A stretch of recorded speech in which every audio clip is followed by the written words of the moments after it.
Hallelujah hallelujah. प्रभु को महान आमर धन्यवाद हो से आम सुंदर सुजोग देइछंती तांकर वाक्य ध्यान करबा पाए। प्रभु महान सर्वशक्तिमान एकमात्र परमेश्वर प्रभु आम को वर्षा देथिबारु आम प्रभु को करताली दे धन्यवाद जणाइबा। वर्षा किए दियंती प्रभु आम भाबू प्रभु को लोक माने प्रार्थना करबा एकाठी बारु शैतान वर्षा करि पकाय लागि बोली शैतान नहीं शैतान रो बापर बापा मध्य वर्षा करि पारबन। वर्षा किए दियंती प्रभु दियंती। वर्षा हेबा द्वारा हमर किछि क्षति हेने दान संग्रह कलु स्पेशल दान भी देलु सभा पाए खाइलु मध्य एवं आराम रे ठंडा पागरे बसिछु। प्रभु जानती तार लोक मान आवश्यकता आमर जमी पाई मध्य वर्षा दरकार अछि। अन्य जगह मान लोक मान वर्षा पाए यज्ञ करुछंती होम करुछंती अनेक प्रकार आध्यात्मिक कार्य करुछंती टिके वर्षा हो बोली करी आमे किछि करि ना हो प्रभु को उपस्थित रे आसिलु दुई चारटा गीत गाइ देलु वर्षा हो गेल। Hallelujah hallelujah. प्रभु आमर आवश्यकता जानती से एई वर्षा नुहे आपण मान आत्मिक वर्षा मते देबा पई चाहंती आपण मान आत्मिक आवश्यकता मते पूर्ण करिया पई चाहंती आ से परमेश्वर आपण मान जीवन समस्त आवश्यकता को से पूर्ण करिवे। ए सभार प्रसंग अछि सुजोग सद्व्यवहार करो कारण काल मंद अटे। 44तम वार्षिक महासभा बालीगुड़ा पास्टर सम्मेलन रे मु आपण मान को जीशु को नाम नमस्कार जनाए आपण मान को प्रत्येक को शुभेच्छा जनाए। गत संध्यारे मु प्रभु के वाक्य किसी विषय कहूली जे सुजोग एबे अछि आमे जहाँ भी करि परिबा आमर जीवन को सजाड़ी परिबा प्रभु को फेरी आसी परिबा आमान को पाप क्षमा पाई परिबा आमान को जीवन समस्त विषय सजाड़ी परिबा एबे से सुजोग अछि। आमे सुजोग को कौन करबा नै हाथ छड़ा करबा नै ए सुजोग गले आ मिलिबो कि आमे जानि ना। तो प्रभु आपण मान को ए सभार ए 44तम सभारे प्रभु गोटे प्रसंग देइछथि कौन कहिला पाई चाहंती सुजोगर व्यवहार नै कौन करिवार अछि एबे सत्य व्यवहार करिवार अछि। इंग्लिश में कहल अछि make the best use of time because the days are evil. Make the best use खाली यूज करो नै उत्तम भाव रे व्यवहार करो। मोर प्रिय भाई भौणी माने ए सभारे हम आसीछु प्रभु मोर सुजोग देइछथि कौन पे सुजोग देइछथि जे आम जीवन को देखिबा पाए हमर परिवार को देखिबा पाए हमर मन मेल को देखिबा पाए हमर चाली चलन को देखिबा पाए हमर पुओ जीवन को अवस्था को देखिबा पाए गोटे ख्रिस्टियन कौन एमिति हेबा दरकार की ना आउ ताको कौन हेबार अछि। अरे प्रभु को ग्रहण कला पर ठारू अरे माने जेमिति हेबा दरकार सेमिति अछु ना उना पडिछु एबे से विषय गुडी देखिबार आवश्यकता अछि। बाकी मध्य को जीवा पूर्व सुजोग संपर्क में गोटे दृष्टांत कहवा गोटे देश था आ से देशर राजा गोटे पुओ राजकुमार आ राजकुमार कालक्रमे बढ़िले आ विवाह बयस को से पहुंची गले। तो राजकुमार विवाह बयस हो गला राजा इच्छा है मोर पुओर बाहागर कौन सी गोटे देश राजकुमारी सहित करी जेहेतु मो राजा मोर सहित समान है भाया कौन सी गोटे देश गोटे राजकुमारी को बाछी आकु मो पुओ बाहागर करी राजा से पुओ चारिआडू प्रस्ताव आसला विभिन्न देश विभिन्न राज्य प्रस्ताव आसला कि राजकुमार समस्त को देखिए बाछुची तार नाक केमती तार आखि केमती दुसुची गोरा अच्छी जे बागरीटा से बहुत बाछुची कारण से इच्छा करुची तार बराबर कागुड़े बाहर कारण से राजा कुमार तो से एमती खोजी खोजी ता बापा मंत्री माने पात्र मंत्री माने सब खोजी खोजी हालिया ही गले तापरे पुओटा कहूची बापा मो पाई आपण खोजिबा दरकार नाही मो पाई मु कोन करबी मु निजे का गोटे कन्या खोजबी जेंति हमर पुओ जे माने कहउछंती बापा मां तुम हमर पे खोजबा दरकार नाही आमे निजर पे गोटे कन्या खोजबू हमर तो गोटे बड़ खोजू से भी निजे खोजा बाहर चारिड़े खोजी से भी निराश होगा आ दिने से कौन कर सकाले बुलवा बाहर समय गोटे सुंदरी झील गोटे कौन कर माटी हाथ में पानी धरिक हली हली जाऊँगी जो देखला तार मन सुखिया रहीगला मन रहीगला तुमरी ठारे बोलছি कौन कर देखी दे कौन कर देखो देखो तार मन सुखिया रहीगला कहला जदि बाहाबी आप तो बाहा हेबी दीप तले अंधार भाया दुनिया जाक खोजी बुलुचु आमर गाँव एका सुंदरीटा गोटे अच्छी दुनिया जाक कौन गंधरी गुड़ाक अच्छा आमर देश में गोटे सुंदरी गोटे अच्छी जाई घरे कहला राजा को कहला राजा कहले मंत्री मान को पठाइबी कथा नाई नाई मंत्री जीवा दरकार नहीं मु निजे जाइकरी जदि आजकल पुओ जो निजे निजे प्रस्ताव दिया दी हेबे ओरे लास्ट में कहबे मां मोर पाई गोटे पुओ खोजी सारिछि तुमर पाई गोटे पुओ खोजी सारिछि ये भी कौन गला निजे कथा गला तो खबर पाइला जैसे झील तांकर देशर गोटे चाषी झील तो सकाले राजकुमार जाऊँगी से चाषी आश्चर्य होगा आज्ञा नमस्कार आप कौटी आसले नहीं नहीं तुम झील को बाहर इच्छुक से चाषी आश्चर्य होगा आज्ञा आपण कौटी आम कौटी मुझे मामूली चाषी आज्ञा मोर झील को आप कौन बाहर मो से योग्यता नहीं तो कहला जहाँ भी हो सूर्य पूर्वर पश्चिम मिले कि तुम झील को बाहरटा जिते जहाँ कहले मैं कौन नाई हो पारन आप कौटी आज्ञा मोर तापर से कहले हो मोर झील को जब बाहर इच्छा कर गोटे सर्त तुम रखुची से कहला गोटे सर्त ना आज्ञा 1000टा सर्त रख गोटे सर्त कौन तुम झील को बाहर 1000टा सर्त मानवी जदि तुम मागिब बोली मो राज्य अधा भी तुमको देदेवी चाषी कहला मत दरकार नहीं चाष कम जार केड़े सुख ताहार आगे मुझे बहुत खुशी अच्छी तुम जमी बाड़ी मत दरकार नहीं कि मो झील को बाहर गोटे सर्त अच्छी हौ सत कहतु ना एवं कहबी ना बुधवार दिन को कहबी किंतु सोमवार था ये शोई पार ना रही पार ना अवस्था बुधवार दिन सकाल सकाल पहुंचीगला कड़े आसला तुम झील को तो बाहर आसी आप कौन शर्त कह शर्त कहतु शर्त किसी ना मोर मामूली शर्त मोर 3टा बलद अच्छी गुहाल अच्छी से बलद गुड़ाक बाहरला बेले तुम्हें कौन कर गोटे बलद को लांगुड़ धरिक तुम कौन कर आयत करदेव तुम कंट्रोल करदेव जब गोटे बलद को लांगुड़ धरिक तुम अटकाई देव बोल कहले मुझे जानवी जे ये मोर झील को संभालने योग्य बा एटा गोटे कथा कही था ना राजकुमार को कहला भाया कथा कही था मामूली गोटे बलद लांगुड़ धरवा केड़े बड़े कथा आप कहते नहीं तुम से कर दियो कि ना हौ ठीक अच्छे कौन अच्छी ये कौन है रेडी गला बलद राति ताक बांधी नहीं आम पिला घर भर थे केमती थे केते बाहर जाइए गला बेले गला बेलू ढिया मारिक पलैले तो सी बलद गुड़ा राति सारा भितर अच्छा गोटे बलद से बांधिला बेकरे बांधिला खोलीदेला सी तो बाहर डेई एमती कर लांगुड़ हलाई कर ढिया मारिक बाहर राजकुमार 10-7 पथ को डे पड़ा ये बापा मरी जाइए आज थारा जब सिंह पेटे बाजी दे मोर दिल के अरमान आंसू में मरी जाइए बापा गोटे पलैला हो गोटे सुना गला ए अच्छी 2टा अच्छी किच्छु बाधा नहीं धरवाटा धरबी एका आहरी प्रस्तुत है से बाहर समय या केमती हेले मले मरबी धरवाटा धरबी एका द्वितीय बलद जे बाहरला ताठू बड़का ऊंचा जे ऊंचा पूरा एमती ही बाहरला ये आहरी 10 पात डेला मरी जाइए सुकांति को बाहर बोली मोर अवस्था कष्ट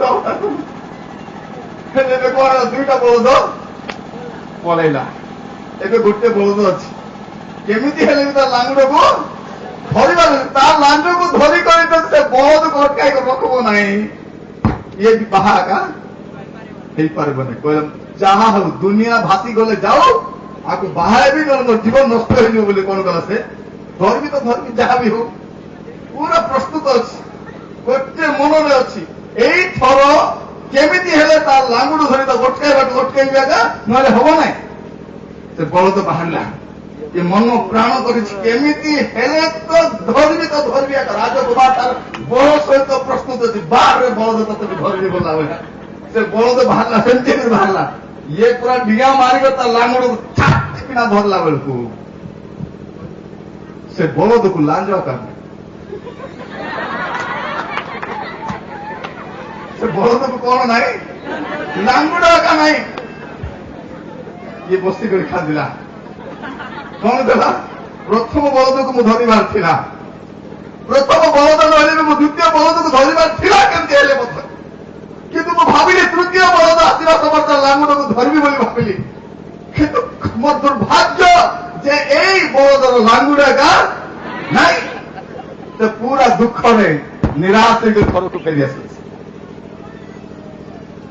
ମୋର ପ୍ରିୟ ମାନେ, ସୁଯୋଗ ଥିଲା ତାକୁ ପ୍ରଥମ ବଳଦର ଲାଙ୍ଗୁଡ ଧରିବା ପାଇଁ, ଦ୍ୱିତୀୟ ବଳଦର ଲାଞ୍ଜକୁ ମଧ୍ୟ ଧରିବା ପାଇଁ ସୁଯୋଗ ଥିଲା। ସେଇ ଭାବୁଥିଲା କଣ, ପ୍ରଥମ ଗଲେ ଯାଉ, ଦ୍ୱିତୀୟ ଗଲେ ଯାଉ, ତୃତୀୟ ତ ଅଛି, ମୁଁ ସେତେବେଳେ ତ ସୁଯୋଗକୁ ହାତ ଛଡା କରିବି ନାହିଁ। କିନ୍ତୁ ସେ ଶେଷ ସୁଯୋଗ ତା ପାଇଁ ଆସିଲା ନାହିଁ।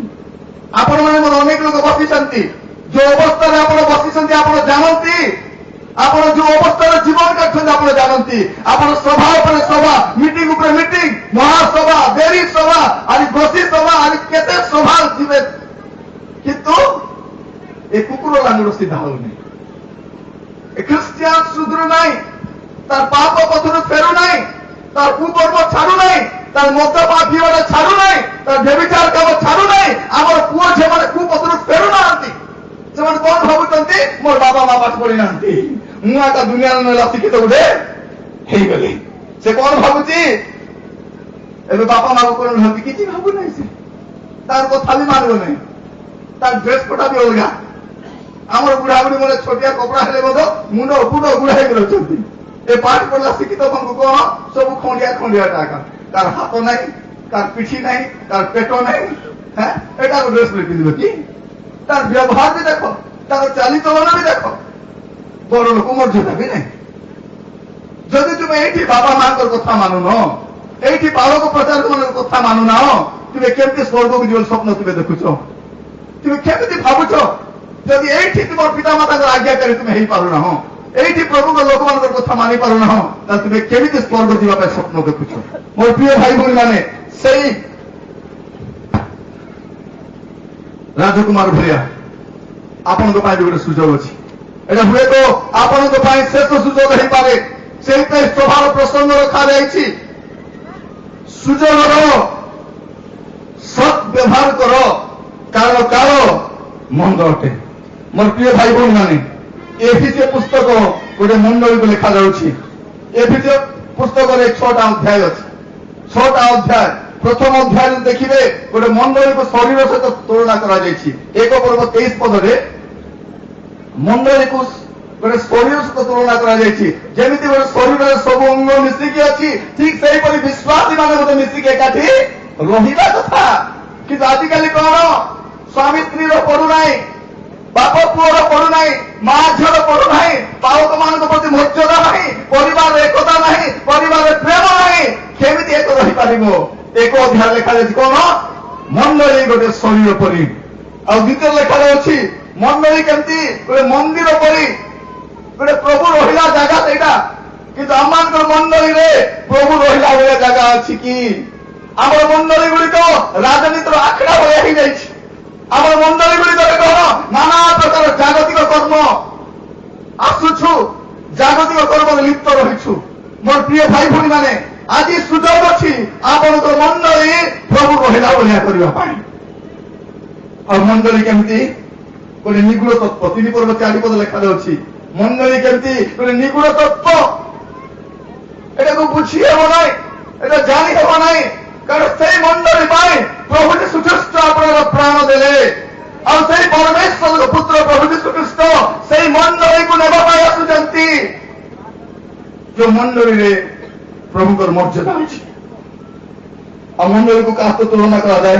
4 पर्व 13 पद मंडली को गोटे नूतन सृष्टि सहित तुलना करा जाए गोटे नूतन सृष्टि आग आम केमिका थिलु जागतिक थिलु जागतिक जीवन काटुथिलु पापर थिलु मंदतार थिलु जगतर भ्रष्टाचार आचरण करुथिलु किंतु एबे आमे नुआ सृष्टि हिचु पुरातन विषय लोप पाइछि किंतु आपन जीवन को चिंता कर देखंतु पुराना विषय सब लोप पाइछि कि एबे भी पुराना जीवन अछि आगा आमे माने 30-40 वर्ष ख्रिस्टियान हे गेलु 44तम वार्षिक सभा पालन करुछु किंतु से पुराना स्वभाव एबे भी अछि पुराना जीवन एबे भी अछि सेही पापरे बंचुछु सेही मंदतारे बंचुछु सेही कुकर्मरे बंचुछु आमे माने आज सुযোগ अछि मोर प्रिय भाई भौणी माने से सब सुधारिबा पाए प्रभु आपन अनुग्रह करंतु दया करंतु ए 5 अध्याय ए पिछले 5 पर्व गोटे कन्या सहित तुलना करा जाए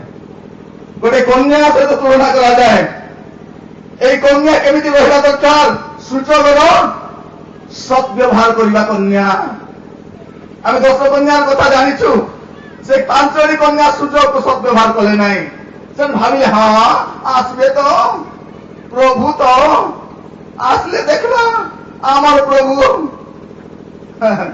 মোর প্রিয় মানে जो कन्या माने जागृत न थांती प्रभु को सहित जाई पारंती नहीं जो मंडली जागृत नहीं जो मंडली प्रभु रे नहीं से मंडली जाई पारिबो नहीं जो विश्वासी प्रभु रे नहीं से विश्वासी प्रभु के राज्य अधिकारी पारिबो नहीं से कोन को जाउची मंडली को कन्या सहित तुलना करा जाउची कन्या कन्या केमती हम दरकार 5 पर्व 37 पद लिखा जाउची 5 पर्व 37 पद रे कन्या केमती हेबो ए अध्याय लिखा जाउची मंडली निष्कलंक निखुंत समस्त प्रकार दोष रहित होई पवित्र अनिंदनीय हुए और एही परि गौरवयुक्त अवस्था से ताहा को अपना निकट उपस्थित करंती मंडली एमिति हेबा दरकार विश्वास एमिति हेबा दरकार ए 5 अध्याय के विषय आपण मन कहिला पाए चाहे जो द्वारा आप जानि परिबे सुजोग काहे सत्य व्यवहार करिबार अछि एक पद लिखा जाउची कोन बोली 5 पर्व एक पदरे अत प्रिय संतान मानक परि ईश्वर अनुकारी को सुजोग शक्ति बाबा काहे की करिबार अछि जे तमने भी ईश्वर संतान नाही हम ईश्वर प्रिय संतान होतु आपन को जीवन को आपन के देखंतु आपन ईश्वर प्रिय संतान भले अछंती की प्रिय भाई भौणी माने आपन जीवन रे ईश्वर को जगह अछि ईश्वर संतान मान जेपरि जीवन काटिबा कथा सेही परि जीवन आपण काटुछंती कि थोड़े गोटे गाँव रे किछि प्रचारक माने गले आ पचारले से गाँव रे आज्ञा आपण माने यीशु को जानिछंती कि आपण यीशु को जानिछंती कि से गाँव लोक मान कहले हां आज्ञा यीशु हमर गाँव रे करूछंती एटी सेटा का ताकर घर से गत मास मरी गले देह असुस्थ थिला तो से गत मास से मरी गले ए प्रचारक मन घबराई गले आमे गोटे जीशुर कथा कहूछु ए माने कहूछु जे जीशु हमर गाँव रे कथिले अरे गत मास से देह खराब होला मरी गले तापर अस्त लाल जण कला टिके रुहो टिके सब रहिला पर हम जानिबा कोन कथा तापर जणा गला जे सेही गाँव रे गोटे विश्वासी थिला जार जीवन रे लोक माने जीशु को देखि पारुथिले मोर प्रिय भाई भौणी माने आपणकर जीवन रे लोक माने जीशु को देखुचंती कि देखुचंती लोक माने कि आपन को देखुचंती से माने कोन बोले कहउचंती हां क्रिश्चियन बन मत दिबे कि हां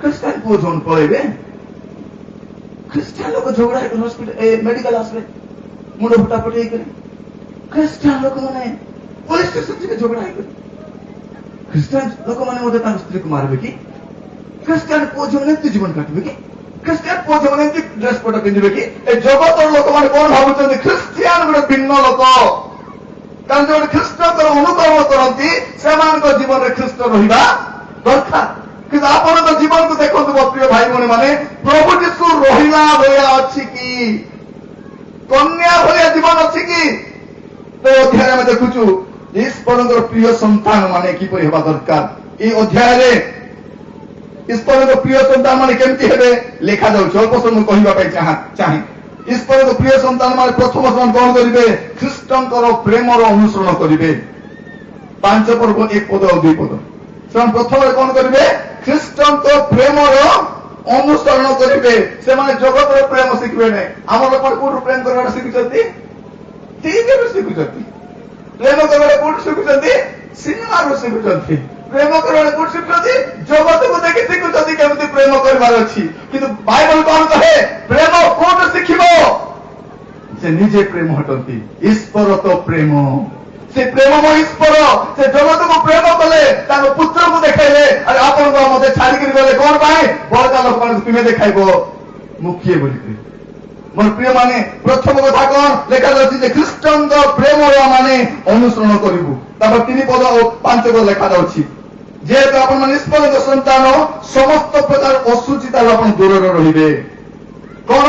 ସମସ୍ତ ପ୍ରକାର ପାପ କର୍ମ, ସମସ୍ତ ପ୍ରକାର ମନ୍ଦତାରୁ ଦୂର ରହିବେ। କିନ୍ତୁ ଆଜିର ସମୟରେ ଖ୍ରୀଷ୍ଟିଆନ କୋଉଠି? ଯୋଉଠି ପାପ ଖ୍ରୀଷ୍ଟିଆନ ସେଇଠି, ଯୋଉଠି ମନ୍ଦତା ଖ୍ରୀଷ୍ଟିଆନ ସେଇଠି, ଯୋଉଠି କୁକର୍ମ ସେଇଠି ଖ୍ରୀଷ୍ଟିଆନ ଆମେ ପାଉଛୁ। ମୋ ପ୍ରିୟ ଭାଇ ଭଉଣୀ ମାନେ, ଏଇ ମହାସଭା, ଏଇ ବେରି ସଭା ଆପଣଙ୍କ ପାଇଁ ଗୋଟେ ସୁଯୋଗ ଅଟେ। ଆପଣଙ୍କ ପାଇଁ, ମୋ ପାଇଁ ଗୋଟେ ସୁବର୍ଣ୍ଣ ସୁଯୋଗ ଅଟେ। ଆମର ଜୀବନ ସଜାଡ଼ିବା ପାଇଁ, ପ୍ରଭୁଙ୍କ ନିକଟକୁ ଫେରି ଆସିବା ପାଇଁ, ଆମର ପାପ ସ୍ୱୀକାର କରିବା ପାଇଁ, ଆମେ ଅଶ୍ରୁପାତର ସହିତ, କ୍ରନ୍ଦନର ସହିତ, ବିଳାପର ସହିତ ପ୍ରଭୁଙ୍କ ନିକଟକୁ ଫେରି ଆସିବା ପାଇଁ ଏହା ଗୋଟେ ସୁବର୍ଣ୍ଣ ସୁଯୋଗ ଅଟେ। ମୋର ପ୍ରିୟ ଭାଇ ଭଉଣୀ ମାନେ, ଦ୍ୱିତୀୟ କଥା ଲେଖାଯାଉଛି ସମସ୍ତ ପ୍ରକାର ଅଶୁଚିତାରୁ ସେ ଦୂରରେ ରହୁ। କାରଣ କୁକୁର ଛୁଆ କୁକୁର ଭଳିଆ ଥିବ, ଘୁଷୁରି ଘୁଷୁରି ଭଳିଆ ଥିବ, ସିଂହ ଛୁଆ ଭଳିଆ ଥିବ। ଆଉ ତୃତୀୟ କଥା ସେ କଣ କରିବ? ଯେହେତୁ ସେ ଈଶ୍ୱରଙ୍କ ସନ୍ତାନ, ସେ ଖରାପ ବ୍ୟବହାର ଆଉ କଥାରୁ ଦୂର ରହିବ। ଈଶ୍ୱରଙ୍କ ସନ୍ତାନ ମାନେ କଣ ଥିବେ? ଖରାପ ବ୍ୟବହାରରୁ, ଖରାପ କଥାବାର୍ତ୍ତାରୁ ମଧ୍ୟ ସେମାନେ ଦୂରରେ ରହିବେ। ଚତୁର୍ଥରେ ତୁମକୁ ପ୍ରବଞ୍ଚିତ କରିବାକୁ କାହାକୁ ସୁଯୋଗ ନ ଦିଅ। 6 ପଦ 7 ପଦ ଲେଖାଯାଉଛି। ତୁମକୁ ଠକିବା ପାଇଁ, ତୁମକୁ ମିଥ୍ୟାରେ ଭଣ୍ଡାଇବା ପାଇଁ କାହାକୁ ସୁଯୋଗ ତୁମେ ଦିଅ ନାହିଁ। ଚତୁର୍ଥରେ ତାହା ଲେଖାଯାଉଛି। ପଞ୍ଚମରେ କଣ ଲେଖାଯାଉଛି? 5 ପର୍ବତର 8 ଆଉ 9 ପଦ ଜ୍ୟୋତିରେ ଆଚରଣ କର। ପଞ୍ଚମ କଥା କଣ କହୁଛି? ଜ୍ୟୋତିରେ ଆଚରଣ କର। ଆମେ ଜ୍ୟୋତିର ସନ୍ତାନ ମାନେ, ମୋର ପ୍ରିୟ ଭାଇ ଭଉଣୀ ମାନେ, ଆମେ କଣ କରିବୁ? ଜ୍ୟୋତିରେ ଆଚରଣ କରିବୁ। ଯୀଶୁ କହିଲେ ମୁଁ ଜଗତର ଜ୍ୟୋତି। କିନ୍ତୁ ସେଇ ଜ୍ୟୋତି ବେଶୀ ଦିନ ରହିଲେ ନାହିଁ। ସେ ଜଗତ ଛାଡ଼ିକି ଚାଲିଗଲେ। ଆଉ ଯିବା ସମସ୍ତେ ଚିନ୍ତା କଲେ କଣ? ଓହୋ ମୁଁ ତ ଚାଲି ଯାଉଛି, ମୁଁ ଚାଲିଗଲା ପରେ କଣ ମୋ ଜଗତ ଅନ୍ଧକାର ହେଇଯିବ। ସେଥିପାଇଁ କଣ ବୋଲି କହିଲେ? ମଣ୍ଡଳୀକୁ କହିଲେ, ଆପଣଙ୍କୁ କହିଲେ ତୁମ୍ଭେ ମାନେ ଜଗତର ଜ୍ୟୋତି। ଆମେ ଜ୍ୟୋତିରେ ଆଚରଣ କରିବାର ଅଛି। ଆମର ଜୀବନରେ ଜ୍ୟୋତି ରହିବା ଦରକାର। ମୋର ପ୍ରିୟ ଭାଇ ଭଉଣୀ ମାନେ, ପ୍ରଭୁ ଆପଣଙ୍କୁ ମତେ ଅନୁଗ୍ରହ କରନ୍ତୁ। ଆପଣ କଣ ଜ୍ୟୋତିରେ ଆଚରଣ କରୁଛନ୍ତି କି? ତାପରେ ଷଷ୍ଠ ବିଷୟ କଣ କରିବେ? 5 ପର୍ବ 10 ପଦ 17 ପଦ ଈଶ୍ୱରଙ୍କର ଇଚ୍ଛା ଜାଣିବ। ଈଶ୍ୱରଙ୍କର ସନ୍ତାନ କଣ କରିବ? ଈଶ୍ୱରଙ୍କ ଇଚ୍ଛାକୁ ଜାଣିବ। ସପ୍ତମରେ ସେ ସୁଯୋଗର ସଦ୍ବ୍ୟବହାର କରିବ। ଏ 5 ଅଧ୍ୟାୟରେ ସବୁ କହିଲା ବେଳକୁ ଆମର ଆଜିର ଧ୍ୟାନର ଶାସ୍ତ୍ରାଂଶ ଅଛି କଣ ବୋଲିକରି? ସୁଯୋଗର ସେ ସଦ୍ବ୍ୟବହାର କରିବ ଓ ଉତ୍ତମ କର୍ମ କରିବା ପାଇଁ ସେ ଲାଗି ରହିବ। ଅଷ୍ଟମରେ ସେ ମଦ୍ୟପାନରେ ଆସକ୍ତ ହବ ନାହିଁ। 18 ପଦ ଲେଖାଯାଉଛି। ସେ କଣ କରିବ? ଆହୁରି ମଦ ପାନରେ, ଆଗ ପିଉଥିଲା, ଆଗ ମନ୍ଦ କାମରେ ଲିପ୍ତ ଥିଲା। ଆମେ ସମସ୍ତେ ମନ୍ଦ ଜୀବନ କାଟୁଥିଲୁ, କିନ୍ତୁ ଏବେ ଆଉ ସେ ଜୀବନ ନାହିଁ। ଗୋଟେ ସମୟ ଥିଲା ଆମେ ପାପରେ ଥିଲୁ, ଗୋଟେ ସମୟ ଥିଲା କୁକର୍ମରେ ଲିପ୍ତ ଥିଲୁ, କିନ୍ତୁ ଏବେ ଆହୁରି ନାହିଁ। ଆଗ ଯେଉଁମାନେ ବାପ୍ତିସ୍ମ ନେଉଥିଲେ ତା ପାଇଁ ଗୋଟେ ଗୀତ ବୋଲୁଥିଲେ। କଣ ବୋଲି ଗାଉଥିଲେ? ଆଗ ମଦ ପିଉଥିଲି ଏବେ ପିଉନି, ଆଗ ମଦ ପିଉଥିଲି ଏବେ ପିଉନି, ମୋର ପରିବର୍ତ୍ତନ ହୋଇଛି। ଆଜିକାଲି କଣ ବୋଲି ଗାଉଛୁ? ଆଗେ ମଦ ପିଉଥିଲି ଏବେ ପିଉଛି, ଆଗ ଗୁଡାକୁ ଘଷୁଥିଲି ଏବେ ଘଷୁଛି, ଆଗ ଖଇନି ଖାଉଥିଲି ଏବେ ଖାଉଛି, ଆଗ ଗୁଟକା ଖାଉଥିଲି ଏବେ ଖାଉଛି, ଆଗ ସ୍ତ୍ରୀକୁ ମାରୁଥିଲି ଏବେ ମାରୁଛି, ମୋର ପରିବର୍ତ୍ତନ ହୋଇନି। ମୋର ପ୍ରିୟ ମାନେ, ଏବେ ବି ପୁରୁଣା ଜୀବନରେ ଏକା ଅଛୁ ଆମେ। ଗୋଟେ ପୁଅଟା ମତେ କହୁଛି, ଆଙ୍କଲ ମୁଁ ଯୀଶୁକୁ ବହୁତ ପ୍ରେମ କରେ, ମୁଁ ଯୀଶୁକୁ ବହୁତ ପ୍ରେମ କରୁଛି। ଏତେ ପ୍ରେମ କରୁଛୁ ଯୀଶୁକୁ, ଝିଅକୁ ପ୍ରେମ କରିବା ଛାଡି କରି ଦେଖା। ଗୋଟେ ମଧୁଆ ମତେ କହୁଛି, ଆଜ୍ଞା ମୁଁ ଯୀଶୁଙ୍କ ପାଇଁ ମରିବା ପାଇଁ ଇଚ୍ଛା କରୁଛି। ମରିବା ଦରକାର ନାହିଁ, ମଦ ଛାଡି କରି ଦେଖା। ତୁ ଯଦି ଯୀଶୁକୁ ପ୍ରେମ କରୁଛୁ, ମଦ ଛାଡି କରି ଦେଖା। তুমি যদি যিশুকে প্রেম করছ মন্দ তার ফেরিকি দেখান্তু। মোর প্রিয় মানে আমি হাতে এলাকা কথা কলে হব নাই, আমার জীবনের মধ্যে তা প্রয়োগ করি দেখিবার ଅଛି। অষ্টম লেখা ଅଛି মদ্যপান আসক্ত হব নাই। তারপর লেখা ଅଛି নবমরে যে কোন করব পবিত্র আত্মারে পূর্ণ হয়ে রহিব। যতবেলে ঈশ্বরকে প্রশংসা আরাধনা করিব আর অন্যমানকে অনুপ্রাণিত করিব। প্রভু আপনার অনুগ্রহ করন্তু। এই সমস্ত বিষয় লেখা হচ্ছে আলোকর সন্তান পাই। আপন মানে মু আলোকর সন্তানটু আর আলোকর সন্তান ମାନଙ୍କୁ তাহা কুହାଯାଉଛି। ମୋର ପ୍ରିୟ ଭାଇ ଭଉଣୀ ମାନେ ପ୍ରଭୁ ଆପଣମାନଙ୍କୁ ଅନୁଗ୍ରହ କରନ୍ତୁ, ଦୟା କରନ୍ତୁ, ସାହାଯ୍ୟ କରନ୍ତୁ, ଯେପରି ଏଇଠି ବସିବା ସମୟରେ ଆପଣଙ୍କ ଜୀବନକୁ ଆପଣ ସମୀକ୍ଷା କରି ଦେଖିପାରିବେ ଆଉ ଜାଣିପାରିବେ। ତାପରେ ଲେଖା ରହିଛି କଣ 11 ପଦ ପଢିବା ପ୍ରଭୁ 8 ପଦ ପଢିବା ପାଇଁ ଚାହେଁ, କାରଣ ଏହି ସୁଯୋଗର ସଦ୍ବ୍ୟବହାର କର ବୋଲିବା ପଦକୁ ବୁଝିବା ପାଇଁ ଆମକୁ ଉପରୁ କିଛି ପଦ ଚିନ୍ତା କରିବାକୁ ପଡିବ। 8 ପଦ ଲେଖା ଅଛି ତୁମେ ମାନେ ପୂର୍ବେ ଅନ୍ଧକାର ସ୍ୱରୂପ ଥିଲ କିନ୍ତୁ ଆଲୋକର ସନ୍ତାନ ମାନଙ୍କ ପରି ଆଚରଣ କର। ଏବେ ପ୍ରଭୁଙ୍କ ସହଭାଗିତାରେ ଆଲୋକ ସ୍ୱରୂପ ହୋଇଅଛ। ଆଗ ଅନ୍ଧକାର ଥିଲୁ, ଆମେ ଆଗ ପାପରେ ଥିଲୁ, ଆଗ ଭ୍ରଷ୍ଟ ଆଚରଣ ଥିଲୁ, କିନ୍ତୁ ଏବେ ଆମେ ଆଲୋକର ସନ୍ତାନ ହେଇଛୁ। ମୋର ପ୍ରିୟ ଭାଇ ଭଉଣୀ ମାନେ ଏହି ସଭାରେ ଯେତେ ଜଣ ଆସିଛନ୍ତି যদি আজি আপন মানে পরিবর্তন হয়ে যাবে, আজি সুযোগ হাত ছড়া করবে না, আপনার পরিবার আশীর্বাদ পাইব, আপনার জমি আশীর্বাদ পাইব, আপনার রোগর সুস্থতা পাইবে, আপনার পরিবারের সমৃদ্ধি আর পরমেশ্বর আশীর্বাদ আসব। যদি সুযোগ হাত ছড়া করবে গোটিয়ে কথা জানি থাকতু ইয়াঠার দুর্গতি গড়াউছি। দুর্গতি বলে কুকুর গতি, এতিকি গতি নাই। মোর প্রিয় মানে আহরি খরাপ সময় আছে। যে মানে পরমেশ্বর বিনা প্রভুঙ্কর বিনা বଞ୍ଚুଛନ୍ତି সেই ଲୋକମାନଙ୍କ ପାଇଁ ତ୍ରାହି ନାହିଁ। ଏଇଟା ସଂକଟ ନୁହେଁ, ଶୈତାନ ଅନେଇକି ବସିଛି ପ୍ରଭୁ ଆପଣଙ୍କୁ ଛାଡ଼ିଲା ପରେ ଆପଣଙ୍କ ଅବସ୍ଥା କଣ ହବ। ମୋର ପ୍ରିୟ ଭାଇ ଭଉଣୀ ମାନେ ପ୍ରଭୁ ଆପଣଙ୍କୁ ଆମକୁ ଅନୁଗ୍ରହ କରନ୍ତୁ, ପ୍ରଭୁ ଆପଣଙ୍କୁ ଆମକୁ ଦୟା କରନ୍ତୁ, ସାହାଯ୍ୟ କରନ୍ତୁ। ଲେଖାଯାଉ ତାପରେ ପ୍ରଭୁଙ୍କର କଣ ସନ୍ତୋଷଜନକ ତାହା ଅନୁସନ୍ଧାନ କର। প্রভু সুযোগ দেলে সে অন্য সব আমি চিন্তা করিবা। লেখা যাচ্ছে কଣ প্রভুঙ্কর কোন সন্তোষজনক তাহা খোঁজ জাণ।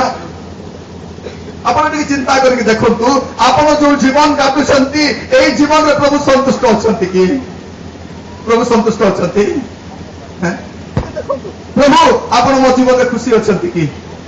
ଆପଣଙ୍କର ଜୀବନକୁ ଦେଖିଲେ ପ୍ରଭୁ କଣ ସନ୍ତୁଷ୍ଟ ଅଛନ୍ତି କି? ମୋର ପ୍ରିୟ ଭାଇ ଭଉଣୀ ମାନେ ଯଦି ପ୍ରଭୁ ସନ୍ତୁଷ୍ଟ ନାହାନ୍ତି ତାହେଲେ ପ୍ରଭୁଙ୍କ ରାଜ୍ୟରେ ଆପଣ କେମିତି ପ୍ରବେଶ କରିପାରିବେ?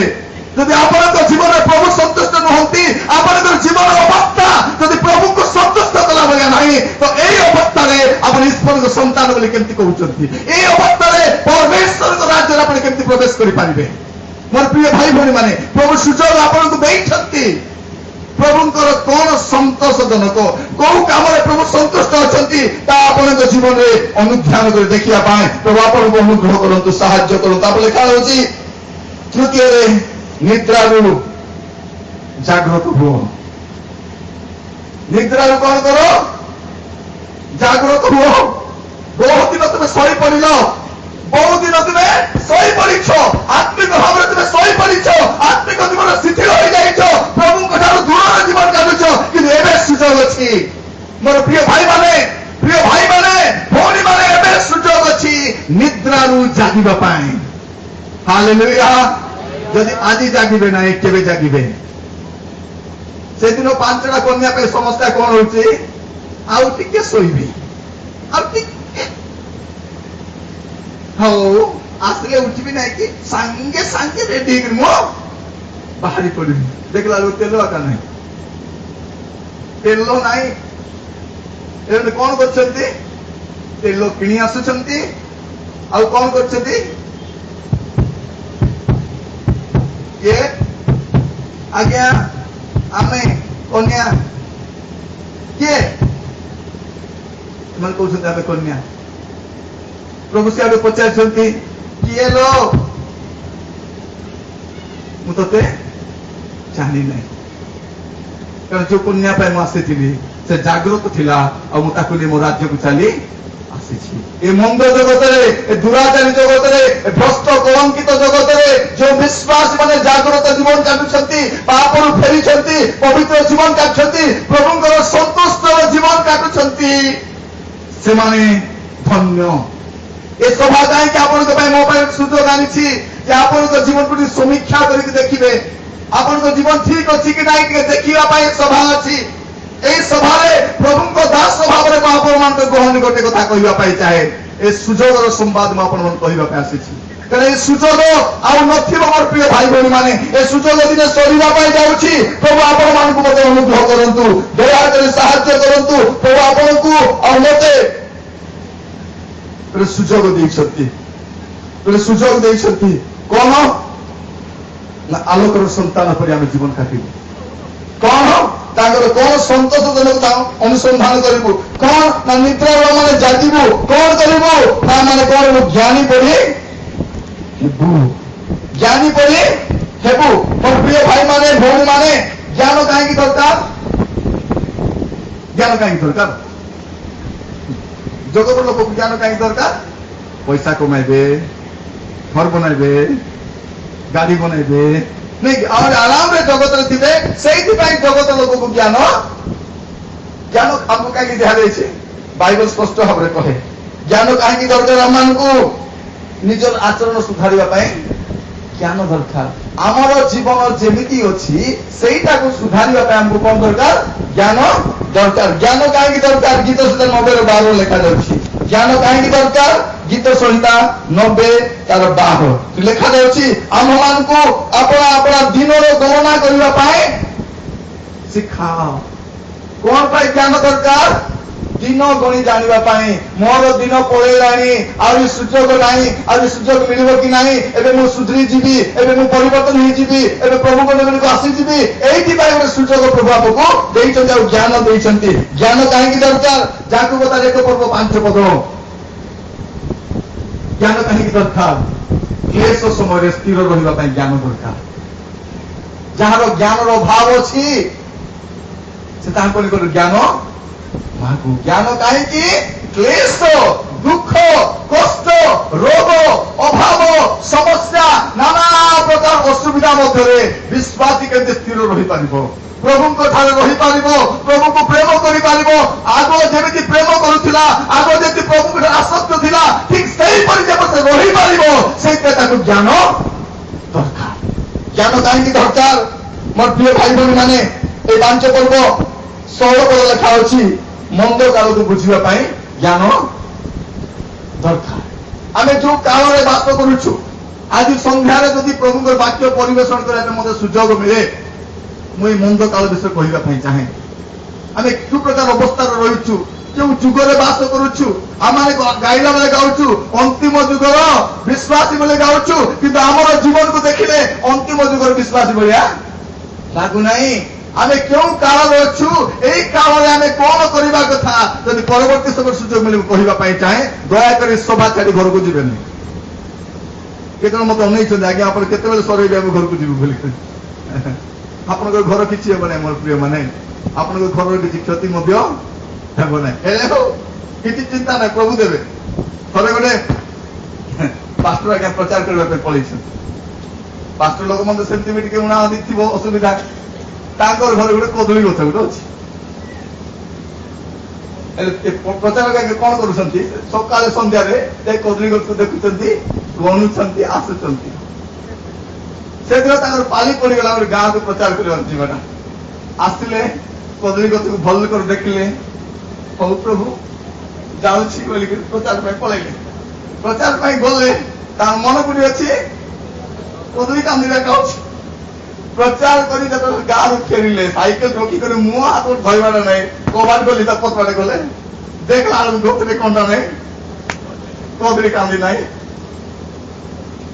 पार्टी गले से अरे दूत मैंने तुम्हें कौटी जाइल गला प्रभु अनुरोध कर प्रभु दूत मान को जगार बोली मोर कदली गछ को न जगी तुम्हें कुआड़े जाइल हाँ सदा प्रभु तर विषय कहनी तुम मोर कदली गछ को जगवा छाड़ी कुआड़े पलैल प्रभु को जन तुम मान तुमको पाने से देवे यहीटा पड़ोसी गल शुणीदेला अरे रे रे रे केड़े बड़ कथा गला यहाँ आम भावुलु किए नाई बोली कहूँ दूत मान जगी कहूँ अण ख्रीष्टान लोक से जानी ना ये कहूँ दूत मान जगी जदि दूत मान जाकर कहीदेवे आम हीनस्था ଯେ କଣ କରିବା ଆଗ ଯାଇକି ତାକୁ କହିଦେବା ନାଇଁ ଆଜ୍ଞା ଆପଣ ନଥିଲେ ତ ଆମେ କାଟିକି ଆଣି ଘରେ ରଖିଛୁ କିଏ ନେଇଥିବେ ବୋଲି ଆମେ ବାପା ପୁଅ ମିଶି କାଟିକରି ଆଣିଥିଲୁ ଆଜ୍ଞା ଏଠି ନିଅନ୍ତୁ ବୋଲିକରି କଣ କଲେ ଆଣିକରି ପହଞ୍ଚାଇ ଦେଲେ ଘରେ ତାଙ୍କର ଘରେ କଣ କଲେ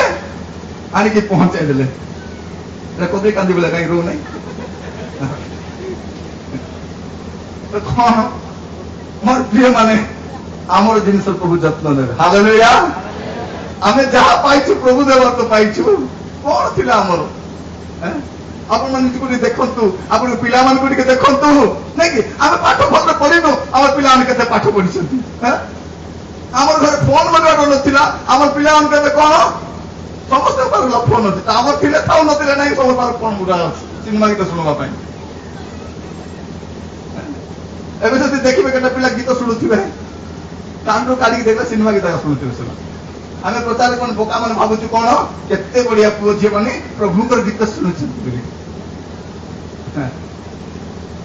ମୋ ପ୍ରିୟ ମାନେ ବହୁତ କିଛି ଆମର ନଥିଲା ମଝିରେ ଗୋଟେ ସଭାରେ ମୁଁ କହୁଥିଲି ଆଗ କଣ ଥିଲା ଗୋଟିଏ ସାବୁନ ଥିଲା ଘର ଯାକ ଲୋକ ବ୍ୟବହାର କରୁଥିଲେ ମିଶିକରି ଏବେ ପୁଅର ଗୋଟେ ସାବୁନ ଝିଅର ଗୋଟେ ସାବୁନ ମାର ଗୋଟେ ସାବୁନ ଆଗ ଗୋଟିଏ ଦର୍ପଣ ଥିଲା ଗୋଟେ ପାଣି ଆମେ ଲଗାଇକି ରହୁଥିଲୁ ଆମେ ଘର ଯାକ ଲୋକ ସେ ଗୋଟିଏ ପାଣିରେ କୁଣ୍ଡେଇ ହେଉଥିଲୁ ନାଇଁ ଏବେ କଣ କରୁଛୁ ମା ଗୋଟେ ପାଣିଆ ବାପା ଗୋଟେ ପାଣିଆ ସମସ୍ତେ ଲୋକ ପାଣିଆ ଆଗ ଆମକୁ ବହୁତ କମ ଥିଲା କିନ୍ତୁ ଏବେ ପରମେଶ୍ୱର ଆମକୁ କଣ ଦେଇନାହାନ୍ତି ମୋର ପ୍ରିୟ ମାନେ ଏ ସବୁ ପାଇଲା ପରେ ଆମେ କଣ ପ୍ରଭୁକୁ ଛାଡିଦେବା ଗୋଟେ ସମୟରେ ଖ୍ରୀଷ୍ଟିଆନ ପାଖରେ କିଛି ନଥିଲା ପ୍ରଭୁ ଥିଲେ ଆଜି ଖ୍ରୀଷ୍ଟିଆନ ପାଖରେ ସବୁ ଅଛି କିନ୍ତୁ ପ୍ରଭୁ ଏକା ନାଇଁ ତାର ଜୀବନକୁ ଯଦି ଭଲ କରି ଦେଖିବେ ତାର ଜୀବନରେ ସବୁ ଅଛି ମୋ ପ୍ରିୟ ମାନେ ଜମି ବାଡି ଅଛି ଖାଇବା ପାଇଁ ଅଛି ଟଙ୍କା ପଇସା ଅଛି ସୁନା ଗହଣା ଅଛି ଆମ ପିଲାମାନେ ପାଠ ପଢିଲେ ଶିକ୍ଷିତ ହେଲେ ସବୁ ହେଲେ କିନ୍ତୁ ଦୁଃଖର କଥା କଣ ଆମ ପାଖରେ ସବୁ ଅଛି କିନ୍ତୁ ପ୍ରଭୁ ନାଇଁ ଆଉ ଯାହାର ଜୀବନରେ ପ୍ରଭୁ ନାହିଁ ସେ ଲୋକ କେତେବେଳେ ବିନଷ୍ଟ ହବ କିଛି ଗ୍ୟାରେଣ୍ଟି ଏକା ନାହିଁ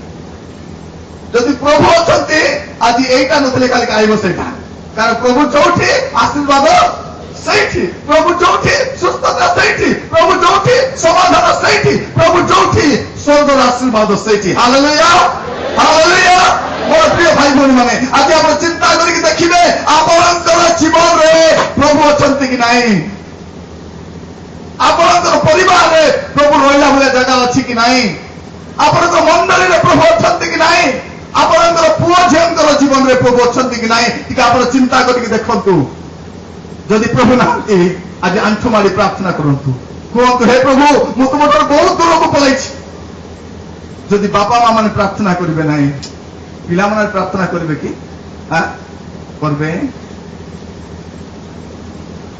খ্রিস্টান মানে আজকাল বহুত বাহানা প্রার্থনা ন আসবা পাই বহুত এবে টিকে টিকে বর্ষা হলো সব পড়াইলে করবে বর্ষকু থরে গোটে মহাসভা হচ্ছে হ্যাঁ আমি তো বর্ষা ওদা হওয়া তো শিখিଥିବା ଲୋକମାନେ ଆମେ ଜମି ବାଡ଼ିରେ କାମ କରିବା ଲୋକମାନେ ଆମେ ବଣ ଜଙ୍ଗଲରେ କାମ କରିବା ଲୋକମାନେ ଆମେ ରାସ୍ତାରେ କାମ କରିବା ଲୋକମାନେ ଆମର ବ୍ୟବସାୟ କରିବା ଲୋକମାନେ ଆମେ ଏମିତି ବର୍ଷା ପାଣି ଓଦା ହେଇକରି ଅଭ୍ୟସ୍ତ ହେଇଯାଇଛୁ ଏଟା ବେଶୀ ବଡ କଥା ନାହିଁ ଏମିତି ବର୍ଷା କେତେ ଆମେ ଖାଇଛୁ ଏମିତି ଖରା ଆମେ କେତେ ଖାଇଛୁ କିନ୍ତୁ ଏ ବର୍ଷା ଖରା ଶୀତ ଯଦି ଖ୍ରୀଷ୍ଟିଆନକୁ ପ୍ରଭୁଙ୍କ ପାଖକୁ ଆସିବାକୁ ଦଉନାହିଁ ତାହେଲେ ଏ କି ଖ୍ରୀଷ୍ଟିଆନ ହଉ କି ଖ୍ରୀଷ୍ଟିଆନ ଏଟା ଆଗକୁ ଖ୍ରୀଷ୍ଟିଆନ ଲେଖା ପକାଇବ କି କଣ ମୋର ପ୍ରିୟ ଭାଇ ଭଉଣୀ ମାନେ ଯାହା ହଉ ପ୍ରଭୁଙ୍କୁ ଛାଡିକି ମୁଁ ଯିବି ନାହିଁ ଅନେକ କାମ ଅଛି କିନ୍ତୁ ପ୍ରତିବର୍ଷ ଯୋଉ ମହାସଭା ଆପଣଙ୍କ ଅଞ୍ଚଳରେ ହେଉଛି ଯୋଉ ଗତି ସଭା ଆପଣଙ୍କ ଅଞ୍ଚଳରେ ହେଉଛି ତା ଛାଡିକରି ଏପଟ ସେପଟେ ଯାଆନ୍ତୁ ନାହିଁ ରବିବାର ଉପାସନା ଛାଡିକି ଏପଟ ସେପଟେ ଯାଆନ୍ତୁ ନାହିଁ ଏଟା ବିଶ୍ୱାସ ମାନେ ରବିବାର ଦିନ କାମ ତାକୁ ରବିବାର ଦିନ ବାଲିଗୁଡା ଯାଉଥିଲେ ରବିବାର ଦିନ ଦାରିଙ୍ଗବାଡ଼ି ବାହାରୁଥିବେ ରବିବାର ଦିନ ବରହମପୁର ଯାଉଥିବେ କେନେ ଯାଉଛ ନାଇଁ ଆଜ୍ଞା କନ୍ୟା ଦେଖିବାକୁ ଯାଉଛୁ রবিবার দিন কন্যা দেখি বাহাঘর কলা লোকর আজি যাই তার জীবন ঠিক ଥିଲା ମୁଁ দেখি নাই প্রচারক ভাবে 20 বর্ষ হেলা আজি যায় রবিবার দিন প্রস্তাব করি থিবা লোকর ঘর বসি নাই কারণ সে প্রভুଙ୍କୁ লাত মারি করে পারে কন্যা দেখার কথা হচ্ছে সে কোন করিবা কথা রবিবার দিন প্রার্থনা করিবা কথা প্রভুଙ୍କୁ গুহারি କରିବା କଥା হে প্রভু কন্যা দেখবা যদি সাহায্য করে বলি এটি প্রভুଙ୍କୁ ନ ପଚାରି କନ୍ୟା ଦେଖିଛନ୍ତି ଏବେ ଆସିକରି କଣ କରୁଛି ବହୁ କଣ କରୁଛି, କେତେ କେତେବେଳେ ଶାଶୁକୁ କାଟୁଛି, କେତେ କେତେବେଳେ ଶ୍ୱଶୁରକୁ କାଟୁଛି, କେତେବେଳେ ଘରକୁ ପୁରା ବୁଲାଉଛି ତାର ଅସ୍ତ୍ର। ସବୁ ଲୋକ ଖାଇବା ଏ ଖଣ୍ଡ ମଣ୍ଡଳ ଏମିତି ବୋହୁ ନାହିଁ। କେମିତି ଆସିବ ମୋର ପ୍ରିୟ ଭାଇ ଭଉଣୀ ମାନେ? ରବିବାର ଦିନ ନାହିଁ, ସୁଯୋଗ ଅଛି। ବଳକା ଲୋକ ଯୋଉମାନେ ବାହା ହେଇନାହାନ୍ତି, ପୁଅ ଝିଅ ମାନେ ଆପଣ ମାନେ ବହୁତ ଲୋକ ବାହା ହେଇନାହାନ୍ତି, ମୁଁ ହାତ ଉଠାଇବା ପାଇଁ କହୁନାହିଁ। ଯଦି ବାହା ହେଇନାହାନ୍ତି ଭଲ କରିଛନ୍ତି, ତେଣୁ ବାହା ହେଇ ସାରିଛନ୍ତି ଆରେ କିଛି କରିପାରିବେ ନାହିଁ। ସରିଲା, ଆମର ପାଳି ସରିଗଲା, ଆରେ ଅଛି କି ଆହୁରି? ଏବେ ସେ ସୁଗାଳ ଭଳିଆ ଲାଳ ଲড়େଇ ଗড়େଇ କେତେ ବସିଛନ୍ତି, ସେମାନଙ୍କର ଅବସ୍ଥା ଛାଡନ୍ତୁ। ବୁଢା ହେଇଗଲାଣି, ଦାନ୍ତ ଫାନ୍ତ ଝଡିଗଲାଣି, ହେଲେ ବି ଗୋଟେ ଚୁବା ଝିଅ କରୁଥିଲେ ଦି ଗଡୁଥିବେ। ତାର ନାତୁଣୀର ବୟସର ହେଲେ ବି ଆଉ ଲାଳ ଗଡୁଛି। ଏମିତିକା ଗୋଟେ କଦର୍ଯ୍ୟ ଦୁରାଚାରୀ ଭ୍ରଷ୍ଟ ସମାଜରେ ଆମେ ବାସ କରୁଛୁ। କିଛି ନଥିବ, ଏଟା ପଳେଇଥିବ, ଏଟା ଫୁଟବଲ ପଡିଆ ଭଳିଆ କିଛି ନଥିବ, ବାର ଫାଲ କିଛି ନଥିବ, ହେଲେ ବି ସେ କାହାକୁ ନେଇକି ବସିଥିବ। କିନ୍ତୁ ଯୁବା ପୁଅ ଝିଅମାନେ ଆପଣ ମାନେ ଭଲ, ଏବେ ଯାଇ କାହାକୁ ବାହା ହେଇନାହାନ୍ତି। ହୁଅନ୍ତୁ ନାହିଁ ବୋଲି କହୁ ନାହିଁ, ହୁଅନ୍ତୁ, ହେଲେ ଜାଣିବେ କାହିଁକି ଆପଣ ମାନଙ୍କୁ ଏବେ ହୁଅ ନାହିଁ ବୋଲି କହୁଛି। ହେବା ଦରକାର, କିନ୍ତୁ ପ୍ରାର୍ଥନା କରନ୍ତୁ, ଅପେକ୍ଷା କରନ୍ତୁ, ପ୍ରଭୁ ଆପଣଙ୍କୁ ବାହାଘର କରେଇବେ। ସେଦିନ ଆଦମକୁ କଣ କଲେ ପ୍ରଭୁ? ଶୁଆଇଦେଲେ। ତୁ ଶୋଇପଡେ ବାପା, ତୁ ଖୋଜି ପାରିବୁ ନାହିଁ। ତାକୁ ଭଲରେ ଶୁଆଇଦେଲେ। ନିଦ ଭାଙ୍ଗିଲା ପରେ ଉଠିକରି କଣ ଦେଖୁଛି ସେ? ଏଥର ହେଲା ଆଜ୍ଞା କହୁଛି ସେ। କଣ ଏଥର ହେଲା? ଯଦି ଖୋଜି ବୁଲିଲେ କଣ ହବ? ଏଥର ହେଲା ବୋଲିବେ ଲୋକ, କଣ ବୋଲି କହିବେ? ଯଦି ଖୋଜି ଖୋଜି ଆଣିଲେ କଣ ବୋଲି କହିବେ? ଏଥର ହେଲା, ଆଣିଲୁ, ଖାଇଲୁ। ଖୋଜି ବୁଲନ୍ତୁ ନାହିଁ, ମୋବାଇଲରେ ବାହାଘର ଠିକ କରନ୍ତୁ ନାହିଁ। ବେଳେ ବେଳେ ଗୋଟେ ମିସ୍ କଲ୍ ପଳେଇ ଆସିବ, ଝିଅ ମାନଙ୍କର କାଙ୍ଗାଳି କହିଲେ ନ ସରେ। ଥରେ ଗୋଟେ ଝିଅ ମତେ କଣ ବୋଲି କହୁଛି, ଅଙ୍କଲ ମତେ ରାତିରେ ଗୋଟେ ମିସ୍ କଲ୍ ଆସିଲା ତ ମୁଁ ଶୋଇପାରିଲି ନାହିଁ। ଆହୁରି ମିସ୍ କଲ୍ କିଏ କାହାକୁ କଲ୍ କରୁଥା, ତୋତେ ଲାଗିଗଲା ରାତିରେ କନିದ್ರೆ ଆମର କଣ ଦରକାର? ସେ ମିସ୍ କଲରେ ହୃଦୟ ଦିଆଦୁ ହେବେ ମାନେ ମତେ ଭାରି ଭଲ ଲାଗୁଛି, ତାଙ୍କୁ ଦେଖିବାକୁ ମତେ ଭାରି ଇଚ୍ଛା। ହଉ, ଏତେ ଇଚ୍ଛା ଲାଗୁଛି ହେଲେ ଘରଟା ଛାଡି ପଳେଇ ଆସ ବୋଲେ ମାର ଘରର ସୁନା ଗଣା ଧରିବ, ଲୁଗାପଡା ଧରିବ, ଆରି କଣ କରିବ? ପଳେଇବାକୁ ବାହାରି ପଡିଥିବ। ଏମିତି ଗୋଟେ ଝିଅ ପଳାଉଥିଲା, ସେ କଥା ମୋର ମନେ ପଡୁଛି। ଏମିତି ଫୋନରେ 3-4 ମାସ କଥା ହେଲା ପରେ କହିଲେ ତୋର ବିନା ମୁଁ ବଞ୍ଚି ପାରିବି ନାହିଁ, ତୁମକୁ ନ ଦେଖି ମୁଁ ରହିପାରୁନାହିଁ, ଆସ ପଳେଇବା। ହଉ ପଳେଇବା, ବାପା ମାକୁ କହୁନାହିଁ, କାହାକୁ କହୁନାହିଁ। ଏ ଲୁଗା ପଟା, ଘରର ସୁନା, ତାର ସାର୍ଟିଫିକେଟ, ତାର ବାପା ରଖିଲା ପଇସା ପତ୍ର ଧରିକରି ଏ ବସ ଷ୍ଟାଣ୍ଡରେ ପହଞ୍ଚି ଯାଇଛି। କିଏ କାହାକୁ ଦେଖିନାହାନ୍ତି ଏବେ ପର୍ଯ୍ୟନ୍ତ, ମାତ୍ର ପଳେଇବା ପାଇଁ ରେଡି ଯାଇଛି। ବସ ଷ୍ଟାଣ୍ଡରେ ପହଞ୍ଚିଲା, ଏ ଝିଅ ତାକୁ ପଚାରୁଛି ତମେ କୋଉଠି ଅଛ? ନାଇଁ ମୁଁ ଗୋଟେ ବରଗଛ ପାଖରେ ଠିଆ ହେଇଛି। ତୁମେ କେମିତି ଅଛ? ନାଇଁ ମୁଇଁ ରେଡ୍ କଲର ଏମିତି ଚୁଡ଼ିଦାର କୁର୍ତ୍ତା ଫୁର୍ତ୍ତା ପିନ୍ଧିଛି, ଏମିତି ସାଲୱାର କପଡା ପିନ୍ଧିଛି, ସେ ଗଛ ତଳେ ମୁଁ ଠିଆ ହେଇଛି। ତମେ କୋଉଠି ଠିଆ ହେଇଛ? ନାଇଁ ମୁଁ ସେ ଚା ଦୋକାନ ପାଖରେ ମୁଁ ଠିଆ ହେଇଛି। ଏ ଝିଅ ବୋଲକର ଦେଖିଲା ବେଳକୁ ସେ ପିଲାଟା କେନ୍ତା ଜୋକିଏ ଭଳିଆ ବୁଟିଟା, ଅଧା ବାଳ ନାହିଁ, ପେଟ ବାହାରି ପଡିଛି। ତାକୁ ଏ 4 ମାସ ଭଲ ପାଉଛି, ତା ସହିତ ପଳେଇବା ପାଇଁ ସବୁଦିନ ପଳେଇ ଆସୁଛି। ଝିଅ କାନ୍ଦିବାଟା ଆରମ୍ଭ କଲା, ସମସ୍ତେ ଘାବରା ହଉଛନ୍ତି। କଣ ହେଲା ଏ ଝିଅକୁ? ଇଏ ଯଦି କାନ୍ଦିବାଟା ଆରମ୍ଭ କରୁଛି, ସେ ଲୋକ ରହୁନାହିଁ। ସେ ତାର ଯେତେ ବଳ ଅଛି ପଳେଇଲା, ମାରି ଖାଇ ମରିଯିବ କି ନାହିଁ ସେ ପଳେଇଲା। ଏ ଝିଅ କାନ୍ଦୁଛି। ସେ ରାସ୍ତାରେ ମୁଁ ଯାଉଛି କହିଲି କଣ ହେଲା କାନ୍ଦୁଛି? ନାଇଁ ମୁଁ ଜଣକୁ ଭଲ ପାଇ ପଳେଇବା ପାଇଁ ଯାଉଥିଲି। କେଡ଼େ କଥା ସେ ପଳେଇଲା। ସେ ମତେ ଟିକେ ଘରେ ଛାଡିଦିଅ ଅଙ୍କଲ ବଲଛି। ପଳେଇବା କାହିଁ ଜଣଙ୍କ ସାଙ୍ଗରେ ମୁଁ ତତେ ଘରେ ଛାଡିଦେବି, ମତେ କିଛି ପାଗଳ କୁକୁର କାମୁଡ଼ିଛି। ତାକୁ ରିକ୍ସା ବସେଇଦେଲି, କହିଲି ସିଧା ଘରକୁ ଯିବୁ, ସୁନା ଜାଗାରେ ସୁନା, ସାର୍ଟିଫିକେଟ ଜାଗାରେ ସାର୍ଟିଫିକେଟ ରଖିବୁ, ଲୁଗା ଜାଗାରେ ଲୁଗା ରଖିବୁ, ଆଜି ପ୍ରାର୍ଥନା କରି କ୍ଷମା ମାଗି ଚୁପଚାପ ରହିବୁ। ସେ ଝିଅ ସେମିତି କଥା ମାନିଲା। ତାପରେ ଏବେ ବାହା ହେଇକରି ହାଇଦ୍ରାବାଦରେ ଭଲରେ ଅଛି। ପୁଅ ଝିଅ ମାନେ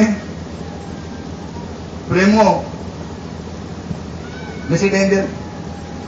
ଗୋଟେ ପୁଅ ମତେ କହୁଛି ଅଙ୍କଲ ଝିଅ ମାନଙ୍କୁ ଦେଖିବାଟା କଣ ପାପ କି? ଝିଅ ମାନଙ୍କୁ ଦେଖିବାଟା କଣ ପାପ? ମୁଁ କହିଲି ନାଇଁ ରେ ବାବୁ, ଦେଖିବାଟା ପାପ ନାହିଁ, କିନ୍ତୁ ଲେଉଟି କରି ଦେଖିବାଟା ପାପ। କଣ ଦେଖିବାଟା ପାପ ନାହିଁ? ଆଖି ବନ୍ଦ କରିବ କି? ବାଇକ୍ ଚଲେଇ ଯାଉଛ ଝିଅକୁ ଦେଖି ଆଖି ବନ୍ଦ କରିଦବ କି? କୁଆଡେ ଯାଉଛ ପରିବାର ଆଖି ବନ୍ଦ କରିବ ନାହିଁ। ଦେଖ, ଦେଖିବାଟା ପାପ ନାହିଁ, କିନ୍ତୁ କଣ ଲେଉଟି କରି ଦେଖିବାଟା ଆମର ଅନେକ ପୁଅ ଝିଅମାନେ ସ୍କୁଲ କଲେଜରେ ପଢୁଛନ୍ତି, ବାହାରେ ହଷ୍ଟେଲରେ ପଢୁଛନ୍ତି। ବାବା ମା ଭାବୁଛନ୍ତି ଆମର ପିଲାମାନେ କେତେ ବଢିଆ ପାଠ ପଢୁଛନ୍ତି, କେତେ ସୁନ୍ଦର ପାଠ ପଢୁଛନ୍ତି। ସେମାନେ କଣ ସବୁ ଚୁନା ଲଗାଉଛନ୍ତି? ନା ପାଠ ବି ପଢୁନାହାନ୍ତି, ନା ସାର୍ଟ ବି ନାହିଁ, କିଛି ନାହିଁ। ନାଟକ କରୁଛନ୍ତି ସେମାନେ। ପାଠ ନାହିଁ କି ସାର୍ଟ ନାହିଁ, ଖାଲି କଣ କରୁଛନ୍ତି? ନାଟ କରୁଛନ୍ତି। ଆଜି ସୁଯୋଗ ଅଛି ମୋର ପ୍ରିୟ ଭାଇ ଭଉଣୀ ମାନେ, ଆପଣଙ୍କ ଜୀବନକୁ ଜ୍ଞାନ କାହିଁକି ଦରକାର? ଏ ମନ୍ଦ କାଳକୁ ବୁଝିବା ପାଇଁ ଜ୍ଞାନ ଦରକାର। ପ୍ରଭୁ ଆପଣଙ୍କୁ ମୋତେ ଅନୁଗ୍ରହ କରନ୍ତୁ, ଦୟାକରି ସାହାଯ୍ୟ କରନ୍ତୁ। ମୋ ପ୍ରିୟ ଭାଇ ଭଉଣୀ ମାନେ, ଲେଖାଯାଉଛି କଣ ନା ସୁଯୋଗର ସଦ୍ବ୍ୟବହାର କର, କାରଣ କାଳ ମନ୍ଦ ଅଟେ। ଗତ ରାତ୍ରରେ ମୁଁ ଆପଣମାନଙ୍କୁ କହୁଥିଲି ସୁଯୋଗର ସଦ୍ବ୍ୟବହାର କାହିଁକି କରିବା ଦରକାର? କାରଣ ସୁଯୋଗ ସରିବା ପାଇଁ ଯାଉଛି। ସୁଯୋଗ ସବୁବେଳେ ଥିବ ନାହିଁ। ଏ 44ତମ ମହାସଭା ପରେ ଆହୁରି ଗୋଟେ ସୁଯୋଗ ଥିବ କି ନାହିଁ ମୁଁ ଜାଣି ନାହିଁ।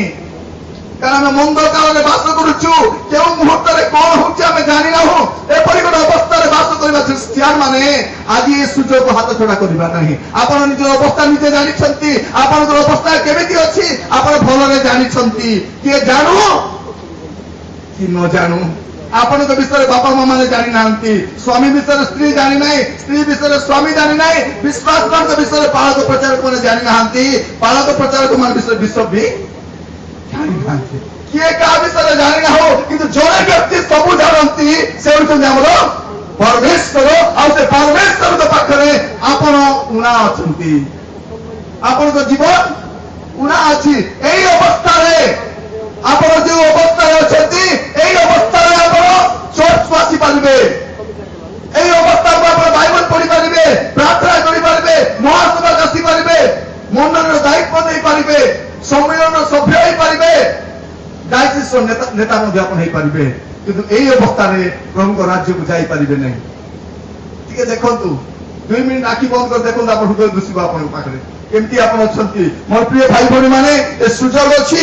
ଏ ସୁଯୋଗକୁ ଆମେ କଣ କରିବା? ସଜାଡ଼ି ନେବା। এই সুযোগ সময়ে পরিবারকে সজাড়িবা, এই সুযোগ সময়ে জাগতিক ফেরি আসবা। এই যুবা মানে আপনার সম্পর্ককে সুধারিবার সময়, আপনার ড্রেসআপকে সুধারিবার সময়, আপনার সিনেমা প্রতি ফেরিবার সময়, আপনার এই ଅନ୍ୟମାନଙ୍କ ସହିତ ଶାରୀରିକ ସମ୍ପର୍କ ରଖିବା, ଅନ୍ୟାନ୍ୟ ପାପରେ ଲିପ୍ତ ରହିବା ଠାରୁ ଫେରି ଆସିବା ଦରକାର। ପ୍ରଭୁ ଆପଣଙ୍କୁ ସାହାଯ୍ୟ କରନ୍ତୁ, ଦୟା କରନ୍ତୁ। ଆଜି ଖ୍ରୀଷ୍ଟିଆନର ସବୁ ପରିବର୍ତ୍ତନ ହେଇଛି। ଆଜି ଖ୍ରୀଷ୍ଟିଆନର ସବୁ ପରିବର୍ତ୍ତନ, ତାର ଲୁଗାପଟା ପରିବର୍ତ୍ତନ, ତାର ଖାଇବା ପିଇବା ପରିବର୍ତ୍ତନ, ତାର ଗାଡି ବି ମିଳିଯାଇଛି, ଘର ଦ୍ୱାର ପରିବର୍ତ୍ତନ, ତାର ସବୁ ପରିବର୍ତ୍ତନ ହେଇଛି। ପରିବର୍ତ୍ତନ ହେଇନଥିଲେ କଣ?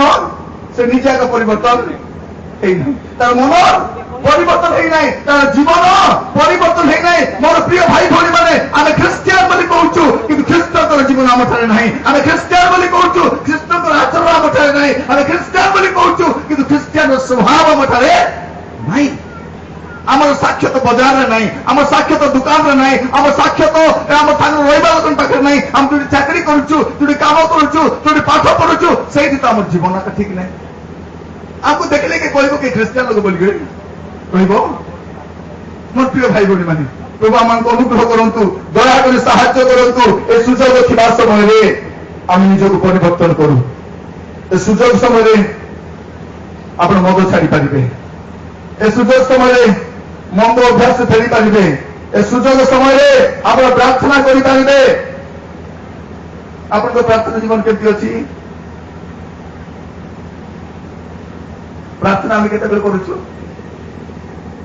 ଯେତେବେଳେ ଦେହପତ୍ର ଖରାପ ହବ, ଯେତେବେଳେ ପରୀକ୍ଷା ଆସିବ, ଯେତେବେଳେ ଜମିବାଡିର ସମସ୍ୟା ଥିବ, ଚାଷବାସର ସମସ୍ୟା ଥିବ, ପୁଅ ଝିଅମାନେ କାହାକୁ ପ୍ରେମ କରିବେ, ସେ ପୁଅ ଯଦି ଅନାଉ ନଥିବ,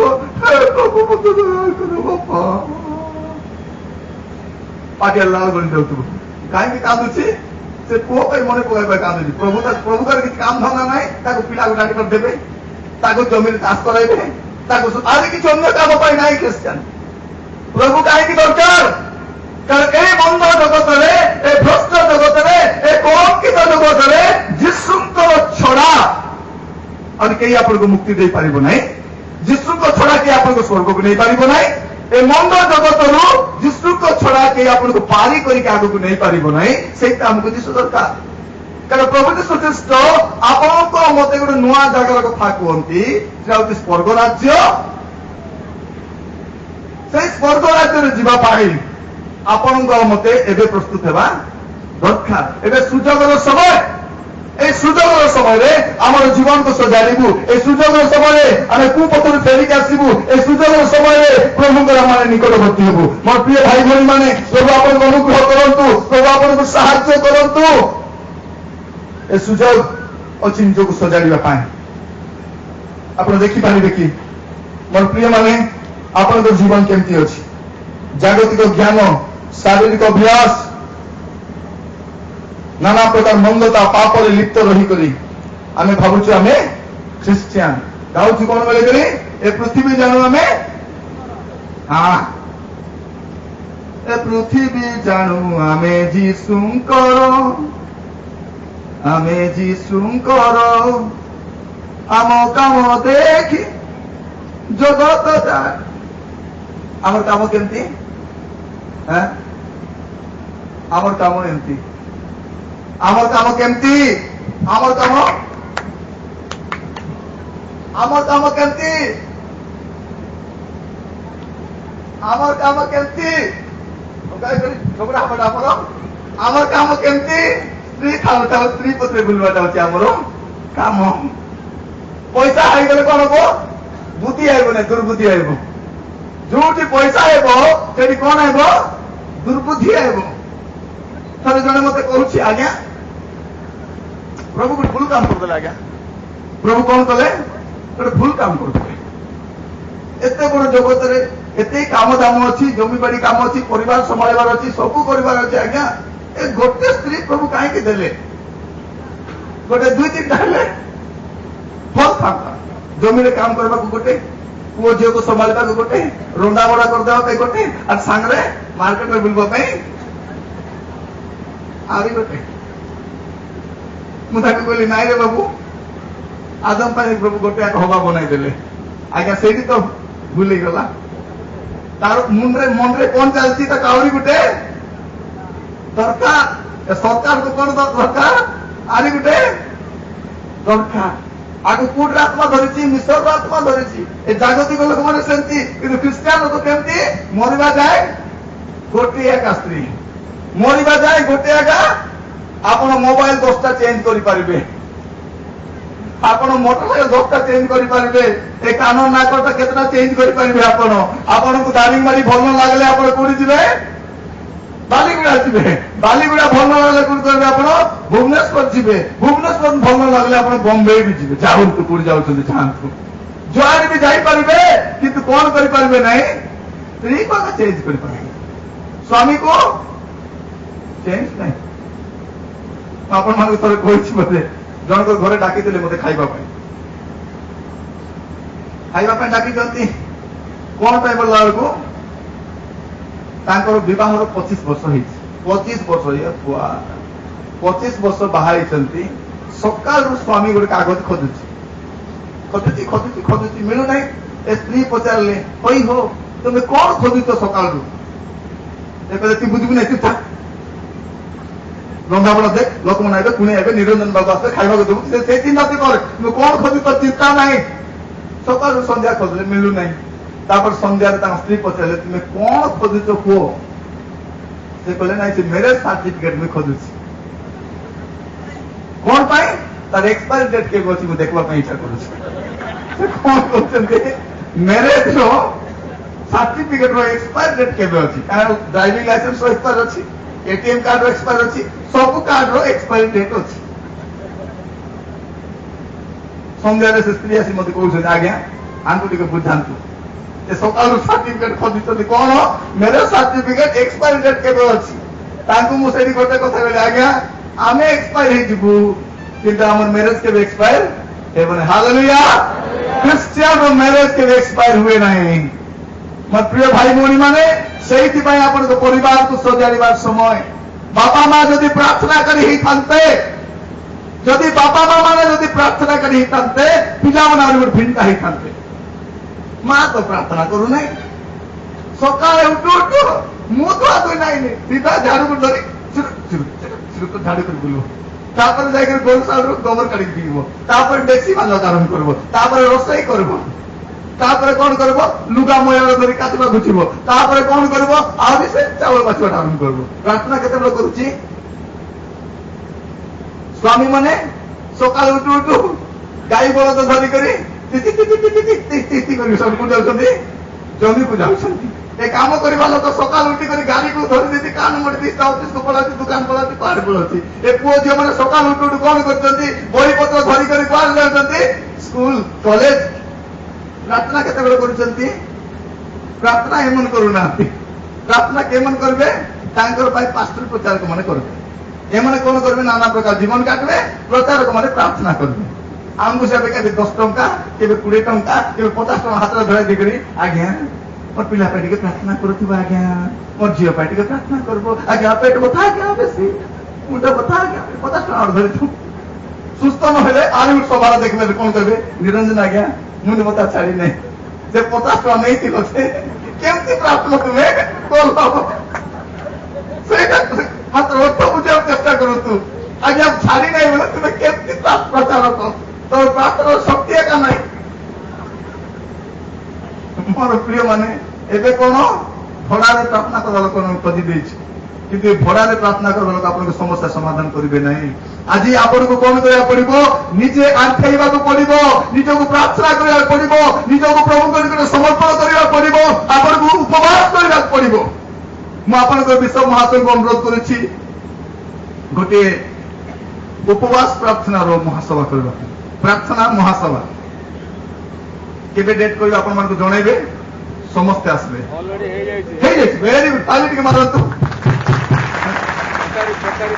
आमर विश्व आमर सरकार को आगे अच्छा बड़ स्पीड रे चलसी गाड़ी समस्ते आसीबा आंठेइबा कांदिबा प्रार्थना करबा भल्ल खाइबाटा दिया हबो मु कथा हिस्तान भल्ल खाइबाटा देबे भात रांधबे पखाल भात को पाए आपन भी पखाल भात आमे पखाल भात सब पखाल भात हालेलुया खाइबाटा बड़ कथा नहीं आमे आंठेइबु जो दिन आमे आंठेइबु जो दिन आमे कांदिबु जो दिन आमे प्रार्थना करिबु सेई दिन स्वर्गर परमेश्वर आम प्रति तार आशीर्वाद जारी देबे आम समाधान आमको देई देबे मोर प्रिय भाई भौणी माने प्रभु आमको अनुग्रह करंतु सेई दिन पचारिक नेबे वो तो पर घोषणा करिवे से दिन रे जहां भी थाउ दुनिया भासी जाओ मीटिंग रे आसीबे यदि आपन को झियो पे प्रस्ताव आसु नाही रोग सुस्थ हो नाही मधुआ स्वामी मद छाड़ू नाही गणगोलिया स्त्री जदि गणगोल छाड़ू नाही स्वामी आसी आंठाऊ तार स्त्री पथे लगी से बाहिनी भूत पलैब आमर पिला माने ओबाट जाउछंती आपन आंठैले आपन को पिला माने भलो होई जिवे मोर प्रिय माने क्रिश्चियन माने आंठैबा पे सिकिनु आमे सब सिकिछु किंतु आंठैबा पई गोटे सभारे आपन मुख होतिले आजिकल देवपत्र खराब बेले आमे कोन करूछु देवपत्र खराब बेले कोन करूछु 108 देव खराब बेले कोन करबो आमे सॉरी 108 नहीं 108 बोली कोई 108 ओ 108 ओके 108 बोले 108 बोलतो वेरी गुड 108 108 तो कौन करछु ताकू के साथे साथे किंतु विश्वास का डाकबा कथा 333 तीन आगे पास्टर मन हमको सिखाउतिले प्रभु को दास मन सिखाउतिले देव खराब हेले रोग हेले भूत धरले समस्या हेले पुओ झियो न हेले घरे अशांति हेले रोग हेले अभाव हेले कौन करिवो तीन को डायल करिवो तुम समस्या समाधान हे जिवो जेरेमिया 33:3 हालेलुया प्रभु कहते आम भरी गोटे प्रार्थना करो आमे तुमको अज्ञात दुष्कर और महत् विषय देखाइबो हालेलुया एमतिका परमेश्वर आपण कोठी पाइबे मोर प्रिय माने जे आपण को प्रतिज्ञा करछते मागो आमे तुमको देबा बोली आज सुजोग अछि आपण को प्रार्थना रो जीवन सजारिबा पाए आज सुजोग अछि आपण को दान देबा सजारिबा पाए मोर मन रे गोटे इच्छा हला विश्व महासभा को अनुरोध करिबा पाए से अनुरोध मु एबे कहि दउछि कोन ना काली की मध्य ए महासभा पाए स्वेच्छादान संग्रह करा जिवो जो माने आज देबार सुजोग पाइ नांती वर्षा पाई भाविले काली अदा होई जिबा आज्ञा बोली कर गतले थिले बाहर थिले से माने काली के देई परबे मन दुख करंतु नै मु भी देई थांते आज्ञा विश्व आज्ञा बंद कर देले कोन करल भाबुचंती कि काली के अपन मान देबे पैसा अलगा काली के रखबे प्रार्थना करिवे प्रभु को सभा पाई देई कर जिबे 10 टका आरंभ करी 10,000 टका पर्यंत काली की दान संग्रह करा जिवो स्वेच्छा दान এই সভা পাই প্রভু আপনাকে আশীর্বাদ করবে ଦେଇକି ଯାଆନ୍ତୁ ରୋଗରୁ ସୁସ୍ଥତା ପାଇବେ ସମାଧାନ ପାଇବେ ଖ୍ରୀଷ୍ଟିଆନ ଦେଇ ଜାଣି ନାହିଁ ସେଥିପାଇଁ ପାଇ ଜାଣି ନାହିଁ ଯେ ଦେଇ ଜାଣିଛି ସେ ପାଇ ଜାଣିଛି ପ୍ରଭୁ କହୁଛନ୍ତି ଦିଅ ସେତେ ତୁମକୁ ଦିଆଯିବ ଆଉ ଈଶ୍ୱର ହୃଷ୍ଟଚିତ ଦାତାକୁ ଭଲ ପାଆନ୍ତି ହୃଷ୍ଟଚିତ ଦାତାକୁ ଭଲ ପାଆନ୍ତି ବୋଲେ କଣ ଦାନ୍ତ ଦେଖାଇ 10 ଟଙ୍କା ଦେବାର ନାହିଁ ଖୁସିରେ କଣ କରିବା এটা হৃষ্টচিত দাতা ନାହିଁ ଦାନ କଣ ଯୋଉଟା ଦେଲା ପରେ ଆମକୁ ବାଧେ ସେଇଟା ହଉଛି ଦାନ ଦାନ କଣ ଯୋଉଟା ଦେଲା ପରେ ଆମକୁ ବାଧେ ସେତିକି ଦେବା ଦରକାର ସେ ଯୋଉ ସେ ବୁଢୀ ଆଣି ସବୁ ଦାନ ପକାଇ ଦେଲା ତାକୁ ପଚାରିଥିବେ ହଇନା ଡୋକରି ଏ ବୁଢୀ ଏମିତି ବୁଢୀ ମାଗୁଡି ହେଇଥିବ ସେଇଟା ସେ ବୁଢୀ ମାକୁ ପଚାରିଥିବେ ତୁମେ ସବୁ ଦାନ ଦେଇଦେଲ ଏବେ କଣ ଖାଇବ ବକି ସବୁ କାହିଁକି ଦେଲୁ ସେ କଣ କହିଥିବ ମୁଁ ତ ପ୍ରଭୁଙ୍କୁ ଦେଇଦେଲି ଏବେ ମୋର ଖାଇବା ପିଇବା ରହିବା ବଞ୍ଚିବା କିଏ ବୁଝିବେ ସେ ବୁଝିବେ ହାଲେଲୁୟା ଆଉ ସେ ବୁଢୀ ଭୁକରେ ମରି ନଥିବ ସେ ବୁଢୀ ରୋଗରେ ମରି ନଥିବ ସେ ବୁଢୀର ସମସ୍ୟା ହେଇନଥିବ ସେଦିନ ପ୍ରଭୁଙ୍କର ଦାସକୁ ଗୋଟେ ପିଠା ବନାଇକରି ଦେଲା ସେ ଦୁର୍ଭିକ୍ଷ ଯିବା ଯାଏ ତାର ଘରେ ତାର କୁଣିଆ ମାନେ ଆସିକି ଖାଇଲେ ବୁଢୀ ମରିବା ପାଇଁ ବଞ୍ଚିଛି କିନ୍ତୁ ଅନେକଙ୍କର ପ୍ରାଣ ସେ ବଞ୍ଚାଇ ପାରିଛି କାହିଁକି ପରମେଶ୍ୱରଙ୍କ ଦାସଙ୍କୁ ସେ ଦେଇଛି ତ କାଲି ଦାନ ଦେବାର ସମୟ ଯଦି ହବ କାଲି ଗୋଟେ ଘଣ୍ଟା ମଧ୍ୟ ଦାନ ସଂଗ୍ରହ କରିବୁ ସମସ୍ତେ କାଢିବେ ଯଦି ପଇସା ପତ୍ର ନାହିଁ ଆଜ୍ଞା ଗୋଟେ 2,000 ଟଙ୍କା ଦେଇଥାନ୍ତି ବୋଲି ଇଚ୍ଛା କରୁଛନ୍ତି ପଇସା ନାହିଁ ଆପଣ କାନରେ ପିନ୍ଧିଲା ସୁନା ମଧ୍ୟ କାଲିକି ଦେବେ କାଲିକି ଦାନ ସଂଗ୍ରହରେ ଆପଣଙ୍କର କାନର ସୁନା ନାକର ସୁନା ବେକର ଚେଇନ ମଧ୍ୟ ଆମେ ଯଦି ପ୍ରଭୁ ଚାଳନା ଦଉଛନ୍ତି ଦେଇପାରିବେ ମୋର ପ୍ରିୟ ମାନେ ଦେଇକି ତ ଦେଖନ୍ତୁ ପାଇବେ ଯେ ଦିଏ ସେ ପାଏ ଆପଣ ଯେତେ ଗୁଣିବେ ସେତେ କାଟି ପାରିବେ ପ୍ରଭୁ ମାନ ଉଛୁଳାଇକି ଆପଣଙ୍କୁ ଦେବେ ତ ଆଜି ସୁଯୋଗ ଅଛି ପ୍ରାର୍ଥନା ଜୀବନ ସଜାଡ଼ିବା ପାଇଁ ଆଜି ସୁଯୋଗ ଅଛି ଉପବାସ କରିବା ପାଇଁ ଆଜି ସୁଯୋଗ ଅଛି ଦାନ ଦେବା ପାଇଁ ଆଜି ସୁଯୋଗ ଅଛି ପରିବାରକୁ ସଜାଡ଼ିବା ପାଇଁ ଆଜି ସୁଯୋଗ ଅଛି ପ୍ରଭୁଙ୍କ ନିକଟକୁ ଫେରି ଆସିବା ପାଇଁ ପାପ ପଥର ଫେରି ଆସିବା ପାଇଁ କୁକର୍ମରୁ ଫେରି ଆସିବା ପାଇଁ ମନ୍ଦ ଅଭ୍ୟାସରୁ ଫେରି ଆସିବା ପାଇଁ ଆଜି ଆପଣଙ୍କ ପାଇଁ ଆମ ପାଇଁ ସୁଯୋଗ ଅଛି ମୋ ପ୍ରିୟ ମାନେ ସୁଯୋଗ କେତେ ଦିନ ପର୍ଯ୍ୟନ୍ତ ଥିବ ଗତ ରାତିରେ ମୁଁ କହୁଥିଲି ସୁଯୋଗ କେତେ ଦିନ ପର୍ଯ୍ୟନ୍ତ ଥିବ ଯେତେ ଦିନ ପର୍ଯ୍ୟନ୍ତ ପ୍ରଭୁ ଯୀଶୁ ଖ୍ରୀଷ୍ଟ ପିତାଙ୍କର ଦକ୍ଷିଣ ପାର୍ଶ୍ୱରେ ବସିଛନ୍ତି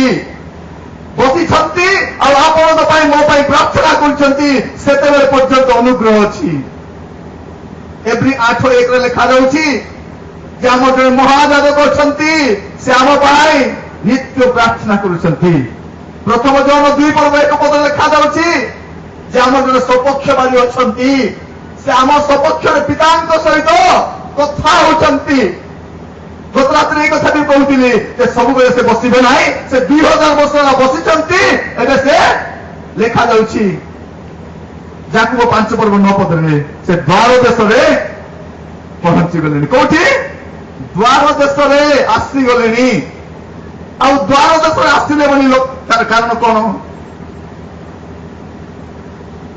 ମାଥ୍ୟୁ 24:33 ମାଥ୍ୟୁ 24:33 ପଢିଲେ ଲେଖାଯାଉଛି এই সমস্ত ঘটনা ঘটিলে এই জগତରେ ଏ ଦୁର୍ଭିକ୍ଷ ଏ ମହାମାରୀ ଏ ଭୂମିକମ୍ପ ଏ ସୁନାମୀ ଏ ଭ୍ରଷ୍ଟାଚାର ଏ ଯୁଦ୍ଧର ଜନରୋଗ ଏ ଚାରିଆଡେ ନାନା ପ୍ରକାର ଅବସ୍ଥା ଦେଖିଲେ ଜାଣିବ ଯେ ପ୍ରଭୁ ଯୀଶୁ ଖ୍ରୀଷ୍ଟ ଦ୍ୱାର ପାଖରେ ଆସିଗଲେଣି କୋଉଠି ବସିଥିବା ପିତାଙ୍କର ଦକ୍ଷିଣ ପାର୍ଶ୍ୱରେ ବସିଥିବା ପ୍ରଭୁ ଯୀଶୁ ଖ୍ରୀଷ୍ଟ ଏବେ କୋଉଠି ଆସିଲେଣି ଦ୍ୱାର ଦେଶରେ ଆସିଲେଣି ଦ୍ୱାର ଦେଶ ଆସିଲେ କଣ କରିବେ ହାତ ବଢେଇବେ ଆଉ ତାର କନ୍ୟାକୁ କହିବେ ଏଠାକୁ ଉଠି ଆସ ପ୍ରକାଶ ବାକ୍ୟ 4:1-2 ଲେଖାଯାଉଛି କଣ ବୋଲି କହିବେ ସେ ତାଙ୍କର କନ୍ୟାକୁ ତାଙ୍କର ମଣ୍ଡଳୀକୁ କହିବେ ଏଠାକୁ ତୁମେ ଉଠି ଆସ ଗୋଟେ ତୁରୀ ଶବ୍ଦ ହବ ଆଉ ସେଇ ତୁରୀ ଶବ୍ଦରେ ଯେଉଁମାନେ ପ୍ରଭୁଙ୍କ ଥାରେ ଥାଇ ମରିଛନ୍ତି ସେମାନେ ଉଠିବେ ଆଉ ଯେଉଁମାନେ ପ୍ରଭୁଙ୍କ ଥାରେ ଥାଇ ମରିଛନ୍ତି ସେମାନେ ରୂପାନ୍ତରିତ ହେବେ ଯାହା ଥେସଲୋନିକେ ପୁସ୍ତକରେ ଏବଂ କରନ୍ଥୀୟ ମଣ୍ଡଳୀକୁ ପାଉଲ ଲେଖନ୍ତି ଯେଉଁମାନେ ପ୍ରଭୁଙ୍କ ଠାରେ ଥାଇ ବଞ୍ଚିଛନ୍ତି ସେମାନେ ଉଠିବେ ସେମାନେ ରୂପାନ୍ତରିତ ହେବେ ଯେଉଁମାନେ ପ୍ରଭୁଙ୍କ ଠାରେ ଥାଇ ମରିଛନ୍ତି ସେମାନେ ଉଠିବେ ତାପରେ କଣ ହବ ଏମାନେ ଗଲା ପରେ କଣ ହବ ମାଥ୍ୟୁ 25 ପର୍ବ 10 ପଦ ତାପରେ ମାଥ୍ୟୁ 25:10 ଆକାର କଣ ହବ ଯେ ଦ୍ୱାର ବନ୍ଦ କରାଯିବ ଯୋଉଦିନ ସୁଯୋଗ ସରିଯିବ ସୁଯୋଗ କେତେବେଳେ ପର୍ଯ୍ୟନ୍ତ ଅଛି ଆପଣଙ୍କ ପାପରୁ ଫେରିବା ପାଇଁ ଆପଣଙ୍କ ମନ୍ଦତାରୁ ଫେରିବା ପାଇଁ ଆପଣଙ୍କ କୁକର୍ମ ସଜାଡ଼ିବା ପାଇଁ ଆପଣଙ୍କ ପାପରୁ ଫେରି ଆସିବା ପାଇଁ ସୁଯୋଗ ସେତେବେଳେ ପର୍ଯ୍ୟନ୍ତ ଅଛି ସୁଯୋଗ ସବୁବେଳେ ନଥିବ ସୁଯୋଗ କେତେ ସମୟ ପର୍ଯ୍ୟନ୍ତ ଅଛି ମୁଁ ଆପଣଙ୍କୁ ଗତକାଲି କହୁଥିଲି ଯେତେବେଳେ ପର୍ଯ୍ୟନ୍ତ ନୋହଙ୍କର ଜାହାଜର ଦ୍ୱାର ଖୋଲା ଅଛି ସେତେବେଳେ ପର୍ଯ୍ୟନ୍ତ ସୁଯୋଗ ଅଛି ସେତେବେଳେ ପର୍ଯ୍ୟନ୍ତ ଆପଣ ପ୍ରବେଶ କରିପାରିବେ ଏବେ ସ୍ୱର୍ଗର ଦ୍ୱାର ଖୋଲା ଅଛି ଆପଣ ସ୍ୱର୍ଗକୁ ଯାଇପାରିବେ ଆପଣଙ୍କ ପୁଅ ଝିଅକୁ ସ୍ୱର୍ଗକୁ ନେଇପାରିବେ ଅଣଖ୍ରୀଷ୍ଟିଆନ ମାନଙ୍କୁ ନେଇପାରିବେ ଆପଣଙ୍କ ଦାସ ଦାସୀକୁ ନେଇପାରିବେ ଆପଣଙ୍କ ବନ୍ଧୁବାନ୍ଧବଙ୍କୁ କହିପାରିବେ ଆସ ସ୍ୱର୍ଗର ଦ୍ୱାର ଖୋଲା ଅଛି ଯୀଶୁକୁ ବିଶ୍ୱାସ କର ପ୍ରଭୁ କରିକୁ ଫେରି ଆସ ତୁମେ ବଞ୍ଚିବ ବୋଲି ଏବେ କହିପାରିବେ କିନ୍ତୁ ଗୋଟେ ସମୟ ଆସିବ ଦ୍ୱାର ବନ୍ଦ ହେଇଯିବ ମୋର ପ୍ରିୟ ମାନେ ଦ୍ୱାର ବନ୍ଦ ହେଇଯିବ ଦ୍ୱାର ବନ୍ଦ ହେଲା ପରେ ଖୋଲିବ ନାଇଁ ସେଦିନ ନୋହଙ୍କର ଜାହାଜର ଦ୍ୱାର ବନ୍ଦ ହେଇଗଲା ତାପରେ କେତେ ବିକଳ ଚିତ୍କାର କେତେ କ୍ରନ୍ଦନ କେତେ ବିଳାପ ଲୋକ କରୁଛନ୍ତି ଆଜ୍ଞା ଟିକେ ଖୋଲନ୍ତୁ ନୋହ ଆଜ୍ଞା ଟିକେ ଖୋଲନ୍ତୁ ହେ ବାବୁ ଟିକେ ଖୋଲିଦିଅ ହେ କାକା ଟିକେ ଖୋଲିଦିଅ ହେ ଅଜା ଟିକେ ଖୋଲିଦିଅ ଏତେ ଚିତ୍କାର କରିବା ସମୟରେ ମଧ୍ୟ ଆହୁରି ଖୋଲିବ ନାହିଁ କାରଣ ସେ ଦ୍ୱାର କିଏ ବନ୍ଦ କରିଛନ୍ତି ସ୍ୱୟଂ ଯିଏ ଅନୁଗ୍ରହ କରିଛନ୍ତି ପ୍ରାୟ 1000 ବର୍ଷ সেই ପରମେଶ୍ୱର ଅନୁଗ୍ରହ କରିବେ ନାହିଁ ଆଜି ଜଗତବାସୀଙ୍କ ପାଇଁ 2000 ବର୍ଷର ଅନୁଗ୍ରହ ଅଛି 2000 ବର୍ଷର ଅନୁଗ୍ରହ ପ୍ରଭୁ ଯୀଶୁ ଖ୍ରୀଷ୍ଟ ଜଗତରେ ଆସିଲେ କାହିଁକି ଜଗତକୁ ଆସିଲେ ଯେ ଆପଣ ନିଜର 1000 ଚେଷ୍ଟାରେ ମଧ୍ୟ ମୁକ୍ତି ସାଧନ କରିପାରିବେ ନାହିଁ ଆପଣ ଯେତେ ଚେଷ୍ଟା କଲେ ବି ଈଶ୍ୱରଙ୍କ ରାଜ୍ୟରେ ଯାଇପାରିବେ ନାହିଁ ସେଇଥିପାଇଁ ପ୍ରଭୁ ଯୀଶୁ ଖ୍ରୀଷ୍ଟ ଆସିଲେ ଆପଣଙ୍କ ବଦଳରେ ବୋଲେ ଆଉ କହିଲେ ମୋ ଠାରୁ ବିଶ୍ୱାସ କରିବ ସେ ବିନଷ୍ଟ ନ ହୋଇ ଅନନ୍ତ ଜୀବନ ପାଇବ ମୋର ପ୍ରିୟ ଭାଇ ଭଉଣୀ ମାନେ ଆଜି ସୁଯୋଗ ଅଛି ଜୀବନ ସଜାଡ଼ିବା ପାଇଁ ଆଜି ସୁଯୋଗ ଅଛି ପାପ ପଥରୁ ଫେରିବା ପାଇଁ ଆଜି ସୁଯୋଗ ଅଛି ଅନୁତାପ କରିବା ପାଇଁ ଆଜି ସୁଯୋଗ ଅଛି କାନ୍ଦିବା ପାଇଁ ପରେ କାନ୍ଦିଲେ କାମ ଦେବ ନାହିଁ ସେ ଧନୀ ଲୋକ କୋଉଠି ଯାଇ କାନ୍ଦୁଛି ନର୍କରେ ଯାଇ କାନ୍ଦୁଛି ବାହାରେ ଟିକେ କାନ୍ଦିଥାନ୍ତା ବାହାରେ କାନ୍ଦି ନାହିଁ ସେ ନର୍କରେ ଯାଇ କାନ୍ଦୁଛି କଣ ବୋଲି କହୁଛି ହେ ପିତା ଅବ୍ରାହମ ଟିକେ ଲାଜରକୁ ତ ପଠାଇ ଦିଅ ଟିକେ ପାଣି ଏଠି କେତେ ପ୍ରକାର ପାଣି ପିଇଛି ତାକୁ ଆଗ ଜଣା ନାଇଁ ସୋଡା ପକାଇ କରି ଆଇସ୍ ପକାଇ କରି ନାନା ପ୍ରକାର ପାଣି ପିଇଛି ସେଠି ପାଣି ମିଳୁନାହିଁ ଅର୍ଡର ମାରୁଛି କଣ ବୋଲି କହୁଛି ଅବ୍ରାହମ ପିତା ଅବ୍ରାହମ ଟିକେ ଲାଜରକୁ ଜଗତରେ ଥିଲା ଯାହାର ଦାସ ଦାସୀ ତାର ଅର୍ଡର ମାରବାର ଅଭ୍ୟାସ ଅଛି ଏବେ ବି ଅର୍ଡର ମାରୁଛି କିନ୍ତୁ ଅର୍ଡର ମାରିଲେ କଣ ହବ ହଁ ଆହୁରି ହେବ ନାହିଁ ଆହୁରି ସୁଯୋଗ ହାତ ଛଡା ହେଲା ପରେ ଆହୁରି ହେବ ନାହିଁ ଥରେ ୟାର କଥା ମୁଁ କହିବା ସମୟରେ ଗୋଟେ ପୁଅକୁ କହିଲି ହଇରେ ବାପା ବାଇବଲରେ ଲାଜରର କଥା ଲେଖା ହେଇଛି ଜଣେ ଧନୀ ଲୋକ ଥିଲା ମହା ଆଡମ୍ବର ବଞ୍ଚୁଥିଲା ଆଉ ଜଣେ ଲାଜର ବୋଲି ଥିଲା ଦେହ ଯାକ ଘା ଭର୍ତ୍ତି ହେଇଥିଲା ତାର ଘା ଗୁଡାକ କୁକୁର ଚାଟୁଥିଲେ ସେ ପଡିଥିବା ମେଜରେ ପଡିଥିବା ଗୁଣ୍ଡୁଗୁଣ୍ଡା ଗୁଡାକ ଖାଉଥିଲା ଏ ପ୍ରକାର ଭାବରେ ଜୀବନ କାଟୁଥିଲା ଲେଖା ହେଇଛି ଲାଜର କଥା ଲେଖା ହେଇଛି ଏ ଧନୀର କଥା କାହିଁକି ଲେଖା ହେଇ ନାହିଁ ଏ ଧନୀ ଲୋକର ନାଁ କଣ ଟିକେ କହିବୁ କି ବୋଲା ସେ ପୁଅ ମତେ କଣ କହୁଛି ଅଙ୍କଲ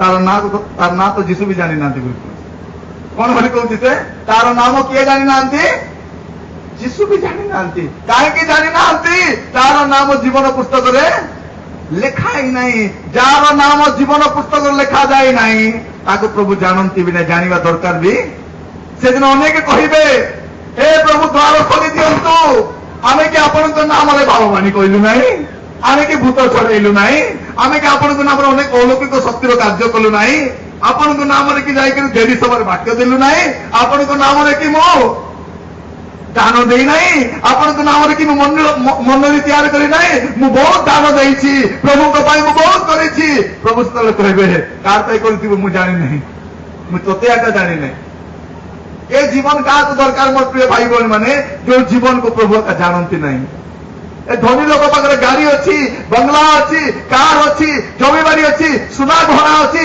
ବ୍ୟାଙ୍କରେ ଟଙ୍କା ପଇସା ଅଛି କିନ୍ତୁ ତାକୁ କିଏ ଜାଣିନାହାନ୍ତି ପ୍ରଭୁ ଜାଣିନାହାନ୍ତି କିନ୍ତୁ ଲାଜରକୁ ପ୍ରଭୁ ଜାଣନ୍ତି ମୋର ପ୍ରିୟ ଭାଇ ଭଉଣୀ ମାନେ ଆଜି ସୁଯୋଗ ଅଛି ଆପଣଙ୍କ ଜୀବନକୁ ସଜାଡ଼ିବା ପାଇଁ ଆଜି ସୁଯୋଗ ଅଛି ସେଥିରେ ପ୍ରଭୁଙ୍କର ଇଚ୍ଛା କଣ ବୁଝ ପ୍ରଭୁ କଣ ଚାହାନ୍ତି ପ୍ରଭୁ କଣ ଆପଣଙ୍କ ଜୀବନରେ ସନ୍ତୁଷ୍ଟ ଅଛନ୍ତି କି आसतु समस्त आंठु मारिबा समस्त आंठेबा और प्रार्थना टिके करिबा समस्ते जेमन आंठे पारिबे जेमन आंठुर कष्ट नाई समस्त आंठे पारिबे पुओ झियो माने आंठे पारिबे आज आपण जीवन पाए गोटे सुजोग अच्छी भाई मैंने जो मैंने ठिया देखुंती आपण मैंने दर्शक भाव आसी ना आपण सुजोग अच्छी आपण पेट मैला हो चिंता करूँ ना आपण आंठेवा द्वारा आपण मनर मैला पड़ेब आपण जीवन सुधरी जीव आसतु समस्त आंठेवा और प्रार्थना करवा समस्ते मुख बोली प्रार्थना करवा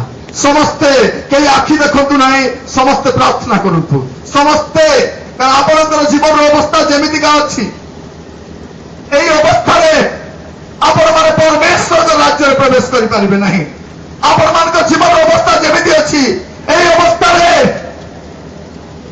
মা মানে যদি কান্দিবা পাই ইচ্ছা করুছন্তি এবে কান্দি পারতি যদি অনুতাপ করিবা পাই চাহান্তি এবে অনুতাপ করি পারিবে যদি প্রভু করে করে ফেরিবা পাই চাহান্তি এবে ফেরি পারিবে এটা দয়ার সময় যিশুଙ୍କର ରକ୍ତ ଆପଣଙ୍କର ପାପ କ୍ଷମା କରିବା ପାଇଁ ଉପଲବ୍ଧ ଅଛି ପ୍ରଭୁ ଯୀଶୁ ଖ୍ରୀଷ୍ଟ ଆପଣଙ୍କୁ କ୍ଷମା କରିବା ପାଇଁ ଚାହାନ୍ତି ସେ ଆପଣଙ୍କୁ ପ୍ରେମ କରନ୍ତି ସେ ଯନ୍ତ୍ରଣାରୁ ଆପଣଙ୍କୁ ବାହାର କରିବା ପାଇଁ ଚାହାନ୍ତି ପ୍ରାର୍ଥନା କରନ୍ତୁ ହେ ପ୍ରଭୁ ପ୍ରଭୁ ତୁମେ ଦୟା କର ବାପା दया करो बापा दया करो बापा हे प्रभु दया करो हे प्रभु दया करो प्रभु तुम्हें दया कर साहाय्य करो राजा हे प्रभु दया करो बापा प्रभु मन प्रिय भौणी का आशीर्वाद करो प्रभु परमेश्वर जी आप दया करते बोले प्रार्थना करुँ राजा आम जीवन भल ना प्रभु आम परिवार जीवन भल ना प्रभु अनेक पाप अच्छी प्रभु दया करो बापा बापा बापा दया करो प्रभु जमन आज क्रंदन करुछंती जमन आज विराम करुछंती जमन पाप सदा अनुतप्त होउछंती पिता प्रत्येक को आज दया करते बोले प्रार्थना मान करो राजा हे प्रभु मान करो प्रभु एकमात्र सत्य परमेश्वर दया कर प्रिय भाई भौणी माने आपणकर जीवन से विषय गुड़िक प्रभु को देखातु से विषय गुड़िक प्रभु को देखातु जो विषय कहीं भी जानती नहीं आप क्या से विषय कही ना आज से विषय प्रभु को देखातु आपण से पाप स्वीकार करतु जो पाप अपन को विनष्ट कर जो पाप अपन को बर्बाद करदेव जो पाप अपन को अनंत नरक को नहीं जीव से पाप अपन स्वीकार करतु माँ मैंने अपन घरे बसी बहुत कांदी आज प्रभु को निकट आप कांदी की जातु अपन को लुहाई गड़े की जातु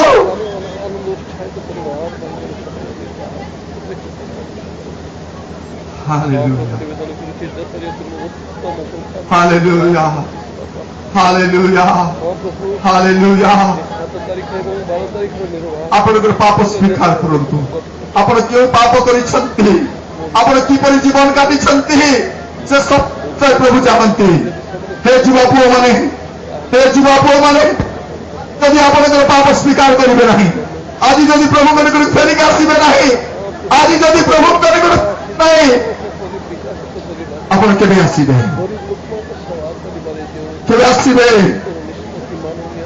नीरव आंठु नहीं आपण पाप स्वीकार करतु आज मद पीवाटा आप छाड़ा दरकार आज आप निशा द्रव्य खाइबाटा छाड़ा दरकार आज पर स्त्री पछरे बुलवाटा छाड़ा दरकार आज पिता माता अबाध होगा छाड़ा दरकार आज धन लोभ छाड़ा दरकार आज जगत प्रति आसक्त छाड़ा दरकार